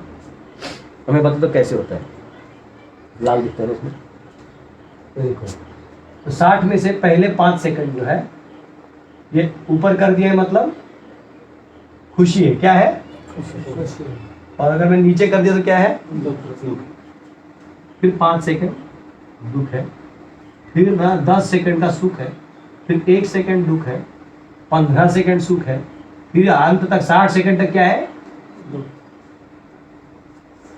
ये मैंने आपको क्या ब्रेकअप कर दिया? 60 सेकंड यानी 1 मिनट का। अब ये ब्रेकअप कितने साल का है? वो बना हुआ है, अब आप इतना तो बना नहीं सकते। नहीं और आप जानते हैं क्या आपके साथ क्या होने वाला, जानते हैं? नहीं ये रेडी है, जो ही तेरे को भेज दिया तेरे कपार पे वो बारकोड लगा के, इसलिए भगवान खुश रहते हैं, बांसुरी बजाते रहते हैं। और बोलो प्रभु, हम जानते हैं अभी हाई वाला है, देखो महाप्रसाद लेके आ रहे थे। हाँ अच्छा, अब क्या होता है, ये लिखा हुआ है प्रारब्ध क्या होता है, वो जो भी आपके साथ लोगों ने इंटरेक्शन करना है ना, आपको लोग मिलने हैं, माँ बाप भाई बहन देशवासी, आप प्रवास कर रहे हैं, ट्रेन में कोई मिलना है, फलाना ढिमका, ये वो जो भी है, ये सारों को बराबर राइट ऑर्गेनाइज करके रखा जाता है। एग्जैक्ट जिसका जितना उधर ही लिया है तुमने। उदाहरण के लिए तुम्हारी जो माँ है वो तो इस जन्म की माँ है, वो तुम्हारी सेवा इसलिए कर रही है कि हो सकता है पिछले जन्म में उसने तुमसे उधारी लिया हो, या कुछ लिया हो तुमसे, सुख लिया हो, तो अभी तू उसे, तो आपको सुख देना उसका क्या बन जाएगा, तो वो ऐसे तो देगी नहीं, तो उसको माँ का रूप दे दिया जाता है। समझ रहे हैं? बेटा है वो सिर्फ लेते रहता है, तो ये वो है, तो ये अलग अलग है। घर का जो कुत्ता होता है वो आपका ही पूर्वज होता है, जिसको आपने अच्छे ढंग से सेवा नहीं किया तो वो आके भौंकते रहता है, आप प्रॉपर्टी पे डांटते रहते हैं, ध्यान दो ध्यान दो।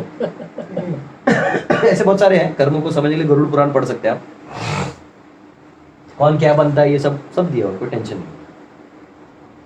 अब ये पूरा गेम देखो कितना एल्गोरिथम होता है ना कंप्यूटर का, वैसे एल्गोरिथम है ये। अब क्या होता है, ये काल के साथ साथ ये कैरेक्टर का भी एंट्री मतलब एक प्रकार से तय होता है। समझ में आ गया? वो सुख देगा कि दुख देगा वो भी तय होता है, क्योंकि वो काल में ऑलरेडी तय है। अगर आपका काल अभी चल रहा है सुख का और आपका दुश्मन भी आ जाए ना, पता नहीं उसको क्या हो जाएगा, आपका पाँव छू लेगा, बोले भैया हम उसे ऐसा उल्टा बोल दीजिए, आपको कैसे बोल दिया, हमारा मुंह से कैसे ऐसे निकल गया भैया। और ध्यान दे यार, होते रहता है, अगली बार मत करो। आपका टाइमर सही चल रहा है ना, टाइम गलत चल रहा है, आपके घर वाले बोलेंगे आ गया मुंह लटका के। वही जिस माँ ने 2 मिनट पहले आपको पकोड़े तल के खिलाए थे, वही बोलते हाँ आ जाओ बेटा मुंह लटका के आओ, तुम तो फेलबाज हो ही, हाँ तुमसे कुछ नहीं होना है, घर का कलंक हो। और जो ही एक ग्राफ्टूम करके ऊपर जाता है, तब तक उसने दादी माँ थी, बस करो बहू ऐसा मत बोलो, बेटा इधर आओ, एंट्री हो जाते हैं। बोले ये कैसे हुआ? दुख का परिवर्तन किसमें हो गया? तो आप कुछ नहीं कर सकते इसको। अब आप बोलोगे प्रभु जी ने ये जो लिखा है, तो क्या होता है, अब एक काले चक्र चलता है। आप जानते हैं मैं इतना आपको क्यों समझा रहा हूं, आपके क्वेश्चन को इतना मैं टाइम भी क्यों दे रहा हूं? क्यों? क्योंकि इसके ऊपर डिपेंड आ गया सर। नहीं आप वो काल चक्र में लिखा हुआ वो। नहीं, मैं आप लोगों को ये जवाब देने में इतना टाइम क्यों दे रहा हूं? क्योंकि मैंने सिर्फ 4 ही श्लोक के परपोर्ट लिखे हैं। आपके फेवर में हो गया। तो मैं खुश हो गया हूं। जो काल मेरे लिए बैठ जाना चाहिए था, वो देखिए आप आ गए। कहां से आ गए? आपने बचा लिया मुझे, आज जननी का रूप है आप। ऑनलाइन वाले मेरे ट्रिक समझ गए। अब मेरे पास आधा घंटा, मैं 4 श्लोक कर सकता। मैं बता दूंगा, कोई दिक्कत नहीं। नहीं ये इंपॉर्टेंट भी है, ऐसा नहीं मैं तो 4 श्लोक में भी 10 घंटा लगा दूंगा। तो देखिए अब क्या है, अब क्या है सुनो, हमारे जो राशियां होती हैं बराबर, एक काले चक्र होता है, ये दिख रहा है बोर्ड पे, ये ब्लू शायद प्रॉब्लम होता है। हाँ ये हमारा क्या है, काल चक्र। वो काल चक्र में राशियां होती है बराबर। अब इन राशियों को ऐसे कैलकुलेट करके रख दिया रहता है। हम लोग बोलते हैं ना आज अभी फिलहाल हमारे शनि के ऊपर वो है तो इसके ऊपर प्रकोप है। अब आप घड़ी देख के खोलोगे ना तो शुभ काल, अभिजीत मुहूर्त, अशुभ काल, काल भी आता है। मेरे पास 2 बार एक्सीडेंट हुआ था, तो एक ड्यूटी ने टाइम देखा, बोला आप जब निकले तो काल का टाइम था। हम बोले तेरा गोल दे देना भाई एप्लीकेशन, पाँव तोड़ के 20 दिन बैठने से अच्छा है। लेकिन वो नहीं भी होगा ना तो कुछ और हो जाएगा बैठे बैठे। देख के निकलते समय वो होता है, एक आदत है। नहीं वो भी एक काउंट है। आप देख के निकल रहे हैं तो क्या होगा, लेकिन दुख आना है ना, वो वैसे भी आ जाएगा, रूप बदल देगा। ये क्या करता है, रूप बदल देता है। आप समझो मम्मी से बात नहीं कर रहे जो डांट रही थी, उतने में आपका मन ही खिन्न हो जाएगा। कोई नहीं भी आपके पास, मुझे कोई नहीं, मेरे हस्बैंड मुझे प्यार नहीं करते, एकदम माइंड एकदम खिन्न हो जाएगा अपने आप। हाँ, ऐसे मैंने किसी को फोन किया था, बोला प्रभु आज बहुत बोर लग रहा है। हम बोला देख भाई तेरा टाइमर खराब है अगर गलत है तो बोला बाद में बात करता हूँ। तो ये परफेक्ट डिजाइन है। तो इसमें हम जब बोलते हैं ना इसके ऊपर ये आ गया और आपके पंचम स्थान में ये आ गया है, वो घुस गया है, तो ये भी आपका कारण नहीं है। आपको क्या तोड़ के दे दिया गया था, यहां से थोड़ा सा 80-20 तो बड़े कोटा का है, उसमें से एक एक निकाल के, इसका एक निकाल दिया और इसका एक निकाल के 50-50% कर दिया। वो एक प्रारब्ध है आपका, एक जीवन का है, बच्चा उधर पेंडिंग है। आपका खत्म होने के बाद उसमें से और इधर से जो किया है, वो जो वहां गया है बैंक अकाउंट में, वहां से निकल के आपको मिलते रहेगा अगली बार। तो जब निष्काम करिएगा तो ये खत्म हो जाता है। निष्काम और ऊपर जितना भी योग करिएगा तो खल्लास। इसलिए आप लोगों का सब साफ है, टेंशन लेने का नहीं। जाइए काल चक्र छोड़ दीजिए। इन काल कौन है, तो सम्मान करना होगा। ये उसमें भी फाइन काम करता है। आप सब छोड़ के जाएगा तो उसमें भी ये फाइन काम चलता रहता है। तो ये बराबर जैसे आपको कोई मिलेगा, कुछ होगा, ये बराबर ये ग्राफ बनते रहता है आपके लाइफ में। और तो आपका जन्म ऐसे समय पे ही होता है जिससे आपका ये डिजाइन इसके साथ मैच हो जाता है। कुछ लोग क्या बोलते हैं, हम लोग उल्टा बोलते हैं। देखिए ये पैदा हुआ ना, 10 मिनट बाद पैदा होता तो ये महात्मा बन जाता। देखिए 10 मिनट पहले अभी भूत बन जाएगा, तो कुछ ऐसा बन जाएगा।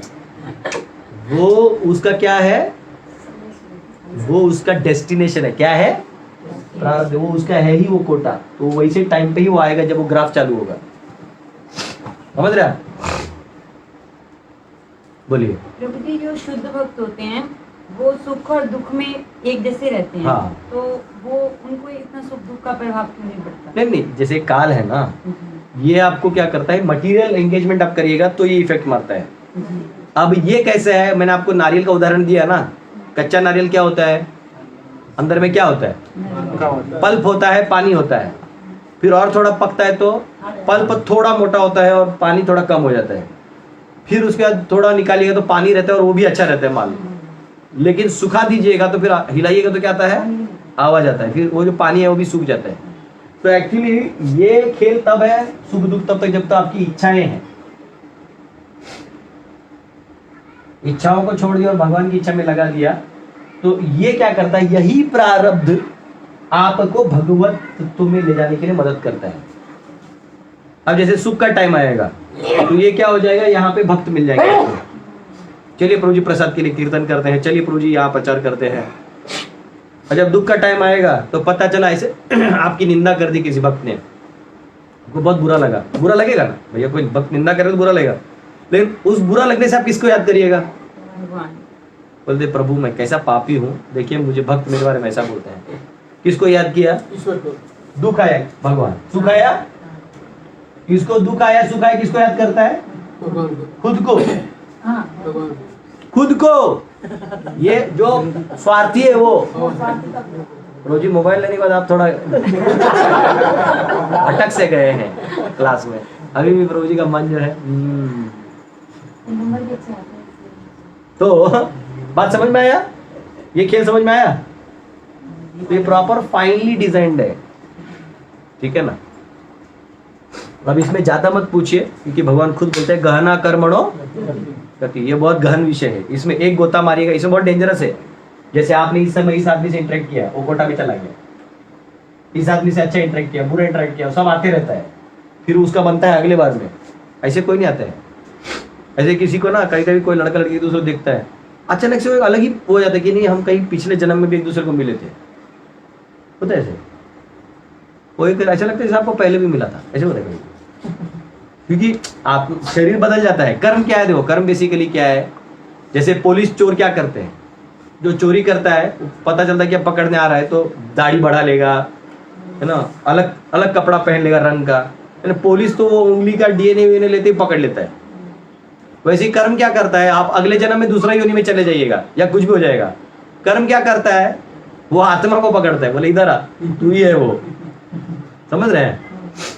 फिर क्या होता है, अगर इनको प्रारब्ध बहुत कड़ा देना है, मतलब इसका जल्दी जल्दी निपटाना है और ये बहुत ज्यादा हो गया तो इसको नरक में ले जाके बहुत धोते हैं और ये थोड़ा लेवल पे लाते थे 20-20। और या किसी का 20-80 हो गया, यानी पुण्य बहुत हो गया और पाप कम है, स्वर्ग में देते हैं नंदन कानन गार्डन, मैडम लोग से डांस करो। और फिर ये जब 20-20 वापस हो जाए फिर नीचे। तो यहाँ मैच बेसिकली 20-20 का। समझ में आया? 7वें अध्याय में प्रवेश करिए। श्री भगवान उवाच मय्या सक्तमनः पार्थ योगं युञ्जन्मदाश्रयः असंशयं समग्रं मां यथा न्याससि तच्छृणु। श्री भगवान ने कहा, हे प्रतापुत्र, अब सुनो कि तुम किस तरह मेरी भावना से पूर्ण होकर और मन को मुझ में आसक्त करके योग अभ्यास करते हुए मुझे पूर्णतया संशय रहित जान सकते हो। तुम्हें कोई भी डाउट नहीं आएगा, ऐसे तुम मुझे समझ सकते हो। तो अभी सुनो मेरे से। तो अब भगवान यहाँ क्या कह रहे हैं कि संशय रहित हो जाओगे, मतलब आपको कोई टेंशन नहीं, और ये सुनने के बाद कुछ बचेगा भी नहीं, पूरा समझ में आ जाएगा। और यही फिर 9वें अध्याय में भी बोल रहे हैं। तो आप लोग के लिए होमवर्क है, भगवान अभी से लेके 18वें अध्याय तक कितनी बार बोलते हैं आप लोग बताइएगा। ऐसा कि अब जो मैं तेरे को बता रहा हूँ, मतलब जो हमारे कुछ भक्तों में गुण है ना, वो भगवान से आए हैं। ए रुक, मैं तेरे को बता रहा हूँ, ये हाईएस्ट है, सुनो। तो ये जो गुण है ये कहाँ से आता है, भगवान होता है। रुक, सुन बता रहा हूँ, ये आपको होमवर्क करना है, ठीक है। इसका परपोट बहुत बड़ा है, 2-3 पन्ने का है। प्रभुपाद का परपोट 1-1.5 पन्ने का है। हमारे जो आचार्य है विश्वनाथ ठाकुर, वो पूरा कनेक्ट करते हैं 6ठे से 7वें को। तो देखते हैं क्या क्या हम लोग ले सकते हैं। तो यहाँ पे कहा गया है कि प्रभुपाद लिखते हैं, different types of yogas are stepping stones on the path of Krishna consciousness. कि जो अलग अलग योग है, ये बेसिकली जो निष्काम कर्म योग है, आपने ज्ञान देखा, ध्यान देखा, ये स्टेपिंग स्टोन्स हैं कहाँ पहुंचने के लिए, भक्ति पहुंचने के लिए। और इसलिए नवविधा भक्ति कही जाती है।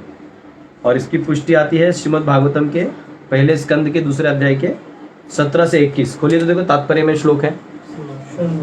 शृण्वतां स्वकथा कृष्ण पुण्यश्रवण कीर्तन हृदयंतस्थो य भद्राणि विदुनोति सहृत्सताम् नष्टप्रायेषु भद्रेषु नित्यं भागवत सेवया भगवति उत्तम श्लोके भक्तिर्भवति नैष्टिकी तदा रजस्तमो भावा कामलोभादयश्च ये चेतयेतैरनाविद्धं स्थितं सत्त्वे प्रसीदति एवं प्रसन्न मनसो भगवद्भक्ति योगतः भगवत्तत्त्वविज्ञानं मुक्तसंगस्य जायते विद्यते हृदय ग्रंथि छिद्यन्ते सर्व संशयाः क्षीयन्ते चास्य कर्माणि दृष्ट एवात्मनीश्वरे।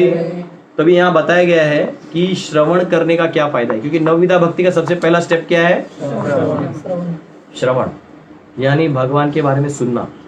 देखिए, मंथरा ने और कैकेयी ने क्या प्रॉब्लम कर दिया था। मंथरा ने क्या कर दिया था, प्रॉब्लम क्या कर दिया था। कैकेयी जो अचानक से इतना अपने आप को तैयार कर रही थी, श्रृंगार कर रही थी, और रात को कर रही थी, क्योंकि सुबह राज्याभिषेक है और मेरा बेटा राम, बेटा तो वैसे वो कौशल्य का था, लेकिन ऐसे भेद पहले होते नहीं थे, अभी भी नहीं होते। मैंने देखा जॉइंट फैमिलीज में, जैसा अभी मैं घर जाता हूँ तो मेरी चाची ने ऐसे खिला जैसे मैं उन्हीं का बेटा हूँ। बात भी करी, कभी अपने बच्चों को कंप्लीट बोल देगी, तुम इसको समझाओ थोड़ा, नहीं सर, घर के जैसे आता है जॉइंट फैमिली में। न्यूक्लियर फैमिली में क्या है कि वो सब फैसिलिटीज मिलते ही नहीं है, उतने भाई बहन होते नहीं, तो ये स्वभाव थोड़ा कम होता है। तो यहाँ भगवान जो तैयार होके इतना तैयार हो रही थी अभिषेक के लिए, भगवान के अभिषेक के लिए, राज्याभिषेक के लिए, अचानक से एक रात में इतनी पलट गई कि उसने अपने पति को मतलब ऑलमोस्ट मार ही डाला, हट्टी बन गई। वो बोले कि तुमने मुझे 2 वचन दिए थे, मुझे राम का वनवास और भरत का वो चाहिए, अभिषेक, राजा भरत बनेगा। अब वो क्या बोले, मतलब समझ रहे, दशरथ को राम मतलब सबके लिए इतना प्रिय थे, तो बोले तुम कुछ और मांग लो, बोले कुछ नहीं। ये कौन सिखा के दिया था? मंथरा। किस माध्यम से उसको ब्रेन वॉश किया? ये कान अगर आप गलत जगह डालेंगे तो क्या होगा? तो कान के माध्यम से उन्होंने मंथरा ने कैकेयी को बदल दिया। और रातों रात तो इतनी क्रूर हो गई कि उसने पति मरे तो भी चलेगा। वो खुद बोली मंथरा, वो गिड़गिड़ाएगा, तुम्हें सिंपैथी लेने कुछ कर, तुम कुछ मत करना, तुम अड़े रहना। इसलिए ऐसा कहते हैं कि राजघराने के लोगों ने शूद्रों से बात नहीं करना चाहिए। अभी इसलिए नहीं कि उनको निम्न है या ये है, उनकी सोच बहुत छोटी होती है। इसलिए आध्यात्मिक लोगों ने भी भौतिकवादी लोगों को ज्यादा संग नहीं करना चाहिए। उसका कारण ये नहीं कि उनको हाथ पांव नहीं है, या हो सकता है हमसे भी ज्यादा गोरे दिख रहे हो, हमसे भी ज्यादा अमीर हो, हम लोगों से ज्यादा साफ सुथरे रहते हो। लेकिन प्रभात बोलते हैं ना, क्या है वो श्लोक, कि उनमें कितना भी गुण हो तो भी वो कोई काम का नहीं है। और भक्त में कोई गुण ना भी हो लेकिन वो देवताओं के गुण उसमें अपने आप, हाँ, यस्यास्ति भक्ति भगवती यकिंचन, हाँ, सर्वेस्तत्र समासते, हाँ, सुरा, हराव भक्त से कुतो महद गुणा मनोरथे ना सती धावतो भाई। 1:28 में पर्पण में प्रभात लिखते हैं। तो जो भक्त है उसमें बहुत अच्छे गुण होते हैं। तो भक्त जो ही अभक्त के साथ संपर्क करेगा वो घटिया टाइप बोलेगा, मतलब कुछ भी बोलेगा, देहात में बुद्धि वाली चीज बोलेगा। चल ना मजे लेते हैं, तो मजे क्या भक्त लेता है? ऐसा नहीं है, वाला सब बात नहीं है। हाँ? भक्त हमारे कहीं भी जाते कीर्तन में आनंद लेते हैं, प्रसादम होता है, हमारे अपने एक लेवल के जोक्स होते हैं जिससे भगवान को याद किया जाता है। लेकिन ये सब यहाँ पे है, हास्य है, गुस्सा भी है। गुरुजी गुस्सा भी होते हैं अपने शिष्यों पे, तो हाँ, उनको लेना पड़ता है, जी गुरुजी माफ करिए, बस समझ, सभी भाव तो है यहाँ पे। पर यहाँ भगवान से कनेक्टेड है, इसलिए हमको ये हमारी चित्त को शुद्ध करेगा। और वहां जो भी करेगा वो क्या करेगा? दूषित करेगा। तो वैसे राजाओं को कहते हैं जैन और बुद्धिस्ट के पास नहीं रहना चाहिए, चाणक्य कहते हैं। उनको कभी नजदीक नहीं रखना चाहिए एज ए एडवाइजर, क्योंकि जैन लोगों का फिलॉसफी है ना, फालतू दया की तरह है। मतलब वो दया करते हैं जो एक्चुअली उतना वैल्यूएबल नहीं है। मतलब मुंह में पट्टी लगा लेंगे, लेकिन आप नाक से जो सांस लेते हो उसमें तो बैक्टीरिया मरते होंगे, तो पहले नाक को क्लिप लगा दो, प्रॉब्लम सॉल्व। लेकिन नाक तो आप लोगे, तो पाप तो आप कर ही रहे हो, अगर आपका एक डेफिनेशन देखा गया। तो वेदांत सूत्र में ऐसा नहीं कहा गया। वेदांत सूत्र में कहा गया मिनिमम सिन। क्या कहा गया है? उधर कहा गया है कि अगर आपको जीना ही पड़े, अब कुछ नहीं, जैसे आप जंगल में फंस गए और आप कुछ नहीं, ना फल ना कुछ, कोई प्राणी है तो भूज के खा लो, ऑब्वियसली इसका फायदा नहीं उठाना चाहिए किसी ने। हाँ, तो जैसे प्रभुपाद के एक डिसाइपल थे, वो है, बोले प्रभुपाद योर प्रीचिंग इज, अभी तो एंटार्क्टिका में प्रचार नहीं हुआ है, जा। तो बोले प्रभुपाद लेकिन वहाँ खाना पीना सब्जी वब्जी नहीं मिलता। बोले वहाँ क्या है? बोले लोग बर्फ के नीचे से मछली निकाल के खाते हैं। Eat fish but go and preach Krishna. अब बात समझे? तो इसका मतलब ये नहीं कि आप जाके अंटार्कटिका में थोड़ा प्रचार करके आते हैं।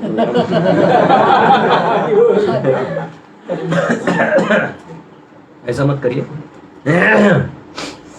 तो कम से कम पाप में अपने अस्तित्व को बचा के रखना है।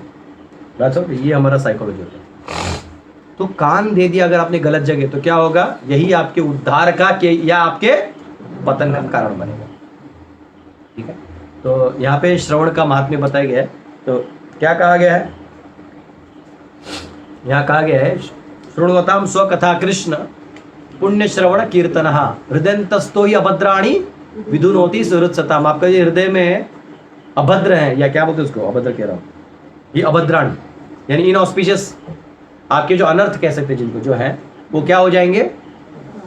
धुल जाएंगे। विधुनोति, धुलाई होगा। फिर क्या होगा? नष्ट प्रायेषु अभद्रेषु नित्यम भागवत सेवा। और कैसे होगा ये? जब आप क्या करोगे? भागवत का श्रवण करोगे। अन्य ग्रंथों का नाम नहीं लिया गया। क्यों मालूम है? बाकी ग्रंथ में कहीं ना कहीं अमल भक्ति नहीं कही है, शुद्ध भक्ति नहीं कही गई, कहीं ना कहीं उसमें इच्छा और फल ये सब दिया है। भागवतम में ओनली भगवान और आपका शुद्ध प्रेम, ये बहुत हाईएस्ट है। नित्यम भागवत सेवया भगवती उत्तम श्लोक है। तो इसमें कहा गया है उसके लिए वो शुभेच्छु मित्र की भांति कार्य करते हैं। जो भक्त निरंतर उनका श्रवण करता है उसे वे शुद्ध कर देते हैं। इस प्रकार भक्त अपने सुप्त दिव्य ज्ञान को फिर से पा लेता है। यानी हमारे आत्मा में ऑलरेडी दिव्य ज्ञान होता है और श्रवण करने मात्र से वो वापस बाहर आ जाता है। जो जो वह भागवत तथा भक्तों से कृष्ण के विषय में अधिक अधिक सुनता है, त्यों त्यों वह भगवत भक्ति में स्थिर हो जाता है। भक्ति के विकसित होने पर वह रजो तथा तमो गुणों से मुक्त हो जाता है और इस प्रकार भौतिक काम तथा लोभ कम हो जाते हैं। काम लोभ दयेश चाहिए, वो कम होने लगता है। जब ये कलमश दूर हो जाते हैं तो भक्त सतोगुण में स्थिर हो जाता है, भक्ति के द्वारा स्फूर्ति प्राप्त करता है और भगवत तत्व को पूरी तरह जान लेता है। भक्ति योग भौतिक मोह के कठिन ग्रंथि को भेदना है और भक्त को असंशयम समग्रम अर्थात परम सत्य श्री भगवान समझने की अवस्था को प्राप्त कराता है। ठीक है, तो यहाँ पे दिया गया है कि बेसिकली इसका फंडा ये है कि आपको अगर शुद्ध चित्त होना है तो क्या करना पड़ेगा, चलना पड़ेगा। तो यहाँ भगवान वही कह रहे हैं कि अब मैं तुझे बताने जा रहा हूँ, उससे तेरा चित्त क्या हो जाएगा, शुद्ध हो जाएगा। ठीक है, तो यहाँ एक शब्द है समग्रम। तो समग्रम का मतलब है माई पावर एंड माई प्लेस। मैं जो मेरा जो भी है ये मैं तुमको टोटल में बताऊंगा। ठीक है, क्योंकि इससे कहते हैं because it is impossible to know everything about infinite. Actually समग्रम क्या है कि भगवान के बारे में पूरा जानना भी इतना आसान नहीं है, लेकिन मैं तुम्हें जो बता दूंगा उससे तुम्हें पूरा पिक्चर मिल जाएगा। बाकी मैंने परपुड़े बहुत कुछ लिखा है, बड़ा है, तो इसमें थोड़ा लॉजिक है। हम लोग ऐसा करेंगे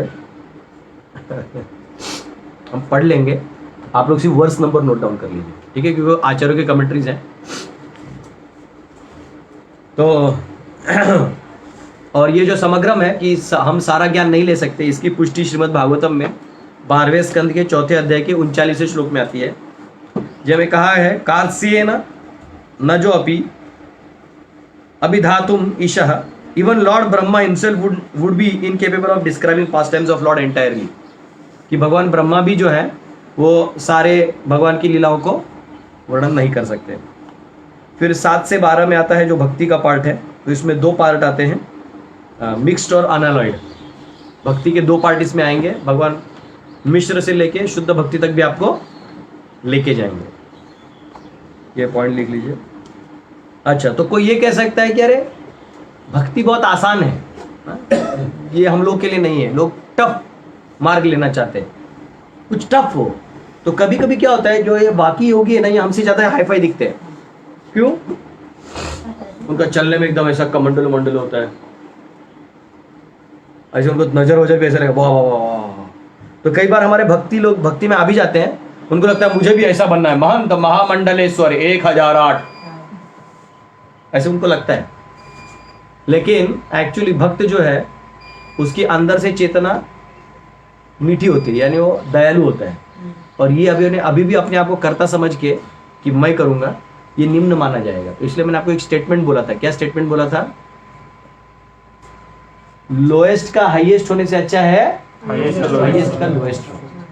मतलब भक्ति में रहो, तुमको मिश्र भक्त हो तो भी चल जाएगा। समाधि में ध्यान योग करके समाधि में जाने से अच्छा क्या है, भक्ति योग में प्रथम चरण पे ही रहो, कोई प्रॉब्लम नहीं। ठीक है, तो श्रीमद् भागवतम में 11वें स्कंद के 20वें अध्याय के 32-33 श्लोक में आता है, यत् कर्मभिर यत् तपसा ज्ञान वैराग्य यतश्च यत् योगेन दान धर्मेण श्रेयोभिर इतरेरपि सर्वं मद्भक्ति योगेन मद्भक्तो लभते न्यसा स्वर्ग पर अपवर्गम मद्धाम कथनचित यदि वांछति। अब ये देखिए, बहुत इंपॉर्टेंट चीज भगवान बोल रहे हैं उद्धव को। शायद उद्धव से, हाँ उद्धव से बात हो रहा है। वो कह रहे हैं everything that can be achieved by fruitive activities, penance, knowledge, detachment, mystic yoga, charity, religious duties is easily achieved by devotee through loving service unto me. मतलब सबसे बड़ा जोक कर दिया भगवान ने, खुद बोल दिया उद्धव को। क्या बोल दिया? उद्धव को बोल दिया कि अब हम भक्ति को क्या कर रहे हैं, प्रोमिनेंट कर रहे हैं। पहले 6 अध्याय भक्ति क्या था, गौण था, मुख्य क्या था, कर्मयोग। अब 7 से 12 में मुख्य क्या होगा, भक्ति, और गौण में क्या जाएगा, कर्म। अब ये जो भक्ति है, तो यहां वो कह रहे हैं, क्या पढ़ा है मैंने अभी, हाँ इस बाकी जो है ना योग, ये ध्यान, निष्काम कर्म, कर्मकांड, इनसे मिलने वाले सारे फल, सारे संतुष्टि से लेके आत्मतृप्ति से लेके भौतिकवादी फलों से लेके, ये सारे इसके बाय प्रोडक्ट हैं। क्या है? ऐसे ही मिल जाते हैं। मतलब यहां तो जो ध्यान योगी मुक्ति चाहते हैं उसकी भी जरूरत, भक्त मुक्ति के पीछे है ही नहीं।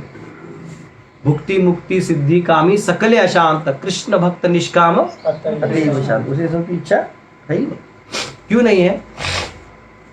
क्योंकि वो अगर इस बद्ध अवस्था में भी सेवा कर रहा है तो भक्ति ही कर रहा है। मुक्त होके धाम जाएगा तो भी क्या करेगा?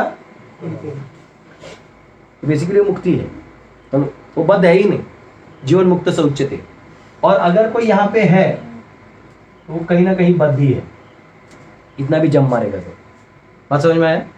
अब भगवान कह रहे हैं कि लेकिन अगर ये करते करते, मतलब मिश्र की बात कर रहे हैं, ये करते करते भी अगर मेरा भक्त, वो कह रहे हैं if somehow or other my devotee desires promotion to heaven, मतलब वो स्वर्ग भी जाना चाहता है। कुछ लोग होते हैं ऐसे, बहुत अच्छे अच्छे डिवोटी होते हैं, थोड़ा रिच होते हैं, तो उनको ना ऐसा लगता है कि जैसे यहाँ पे मैं आराम से जी रहा हूँ, वैसे ही मेरा ना अगला जन्म भी तुम आराम से हो, स्वर्ग में मुझे आसन वासन मिले, टाइम पे चाय नाश्ता मिले। तो फिर उनको भगवान क्या बोलते हैं, अगर कोई ये इच्छा भी कर ले, हेवन और लिबरेशन और residence in my abode, he easily achieve such benedictions. मतलब वो अगर यहाँ की भी इच्छा करे, स्वर्ग की या भोग की या वैकुंठ की, यहाँ से उसको इजीली मैं दे देता हूँ। बात समझ में आ रहा है? बाय प्रोडक्ट है। एक्चुअली मेरा ना एनर्जी पूरा डाउन है, पर ठीक है, ले लो जितना ले सकते हैं। तो एक आर्ग्यूमेंट इधर आता है कि श्वेताश्वतर उपनिषद में 6.15 में कहा गया, हमने बहुत बार पढ़ा भी है, तम एव विदित्वा अति मृत्युम एति। वो कहते हैं कि knowing it one surpasses death, कि ये ज्ञान समझने के बाद आदमी मृत्यु से पार हो जाता है। तो इसका मतलब ज्ञान योग के बाद कुछ जानने योग्य नहीं है, यही ना? तो यहां कहा जाता है रेफ्यूटेशन में कि वो जो तम कहा गया ना, तम एव विदित्वा, वो तम परमात्मा के बारे में कहा गया। किसके बारे में? हाँ। तो जब आप परमात्मा के बारे में टोटल जान जाइएगा आपका संबंध, तब आप मृत्यु को सरपास करिएगा। ये आचार्य लॉजिक देते है भी जा रहा है ना, इजी। मतलब परमात्मा होता है। हाँ, इसका तम मतलब, इसका जो तम परमात्मा है। तम एव विदित्वा, तो उसका जो तम है वो परमात्मा को रेफर करता है।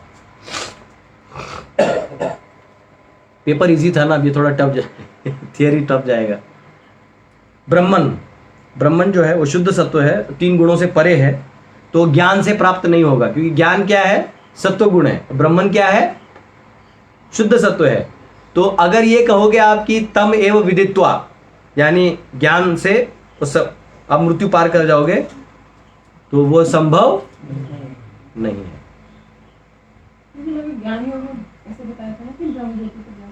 हाँ, नहीं, तो वो जो कल्मिनेशन है, तब जब फल आएगा तब, तो फल क्या है ज्ञान का?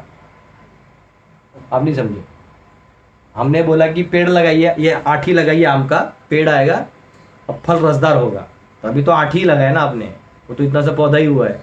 10 साल बाद वो पेड़ होगा, 11 साल बाद उसको फल आएगा आम का, तब वो पकेगा तब। तो वो जो फल पकता है वो भक्ति है। ये तो भगवान कह रहे हैं, उधर लैडर कंप्लीट नहीं किया है ना भगवान ने, इसलिए तो अभी भगवान बोल रहे हैं अब सुन। 677 में टिंज मार दिया, अब आ इधर, अब तेरे को आम का जूस बता तो कैसे बनता है। ऐसा है, मैं समझ ही गया था कोई ना कोई स्मार्ट आदमी पूछेगा। इसका मतलब मैं जो पढ़ा रहा हूँ दिमाग में जा रहा है। एक्चुअली क्या हो रहा है, मेरा सर दर्द कर रहा है, तो मुझे ना क्या लिखा है वो भी पढ़ने में ना वो हो रहा है, पर टेंशन मत लो, ये निष्काम कर्मयोग के लेवल पे कर लेते हैं। पसंद आए ना आए, 11 बजा देते हैं, ठीक है। हाँ, अच्छा है। अरे हो गया, 5 मिनट बचे। तो श्रीमद् भागवतम के 11वें स्कंद के 14वें अध्याय के 11वें श्लोक में कहा गया है, भक्त्याहम एकया ग्राह्यः, I am obtained only by bhakti. केवल और केवल आप मुझे किससे जान सकते हैं? और 18:55 में कहा गया है, भगवद गीता का 18:55 में, भक्त्या माम अभिजानाति हाँ, यावन यश्चास्मि तत्वतः, तत्वतः आप कब मुझे जानोगे? भक्ति से। I can only be known as I am by bhakti. अच्छा, और कोई याद दिलाएगा जो, वैसे तो इस रेफरेंस में नहीं पर मुझे याद आ रहा है, कौन सा ऐसा श्लोक है जिसमें गीता के कौन से श्लोक में बोला है वापिस भक्ति के बारे में? बाकी चीज से तुम नहीं जान सकते, भक्ति से जान सकते हो। ज्ञातुम द्रष्टुम च तत्वेन प्रवेष्टुम च परन्तपा। वो बोलते हैं न दाने न चीजया। 11वां अध्याय खोलिए, देखिए तो 53, 54, 55 खोलिए तो 52, 53, 54, 55 क्या लिखा है? ना हम वेदे तपसा, हाँ, ना हम वेदे न तपसा न दाने न चैजया शक्य विधर्जना। जोर से पढ़ो उसका अर्थ। तुम अपने दिव्य नेत्रों से जिस रूप का दर्शन कर रहे हो उसे ना ना ना ना, वो कुछ और पढ़ रहे हैं। ना हम वेदर न तपसा पढ़ो।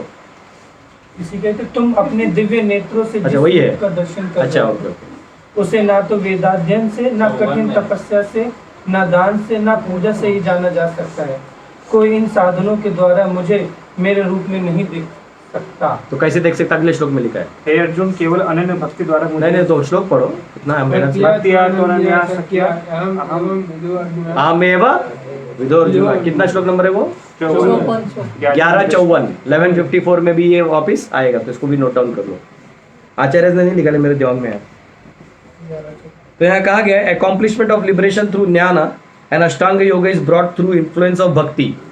तो अभी आपने जो पूछा ना कि प्रभु लेकिन उसमें भी तो लिबरेशन होता है, तो वो जो टिंज ऑफ भक्ति होता है ना, जो हमने देखा थोड़ा थोड़ा मीठास, उसकी वजह से होता है। That is why liberation is only possible because of bhakti. आप निष्काम भी कर्म करिएगा, भगवान से प्रेम नहीं है तो कैसे करिएगा? अरे आप अर्जना यज्ञ इत्यादि भी ये सामग्री डालिएगा, तो क्वालिटी सामग्री डालिएगा तो क्वालिटी आउटपुट मिलेगा। इन क्वालिटी तब डालेगा ना जब सामने वाले से कुछ संबंध आपका बन गया है। आपके घर पे 2-3 मेहमान आ गए, आपके पहचान वाले ही नहीं, तो आप क्या करते हैं? थोड़ा कुछ गरम गरम करके भेज देते हैं। फिर पता चला आपका बहन आई है जो 15 साल पहले आपके, और आपको बहुत सारी बातें करनी है, तो आप बैठ के एकदम उसके लिए स्पेशल आओ, हम दोनों मिलके कुछ बनाते हैं, खाते, गपशप मारते हैं, तो आप फिर फाइनल आइटम्स लाते हो। तो वैसे तो यहाँ जो लिबरेशन तब होगा जब उसको फाइनली करोगे। फाइन करने के लिए आपका क्या बनना चाहिए? रिलेशन। तो यहाँ पे भागवतम का 10वें स्कंद का 47वें अध्याय के 59 श्लोक में कहा गया है, it is true that supreme lord himself awards his blessings even to an ignorant worshipper, just as best medicine works even when taken by a person ignorant of its ingredients. मतलब भक्ति ऐसा चीज है कि अगर आपको नॉलेज नहीं भी है तो ये काम करेगा। ठीक है, हमारा टाइम खत्म हो गया और आज का हमारा एंटरटेनमेंट चैनल समाप्त। माफ करिएगा, एक्चुअली ना थोड़ा सर्दी हो गया मेरा और जड़ हो गया दिमाग, मैं 2 एनासिन खा के आया। हरे कृष्णा। तो कल करेंगे बचे हुए वर्सेस। ठीक है, हरे कृष्णा। श्रील प्रभुपाद की जय।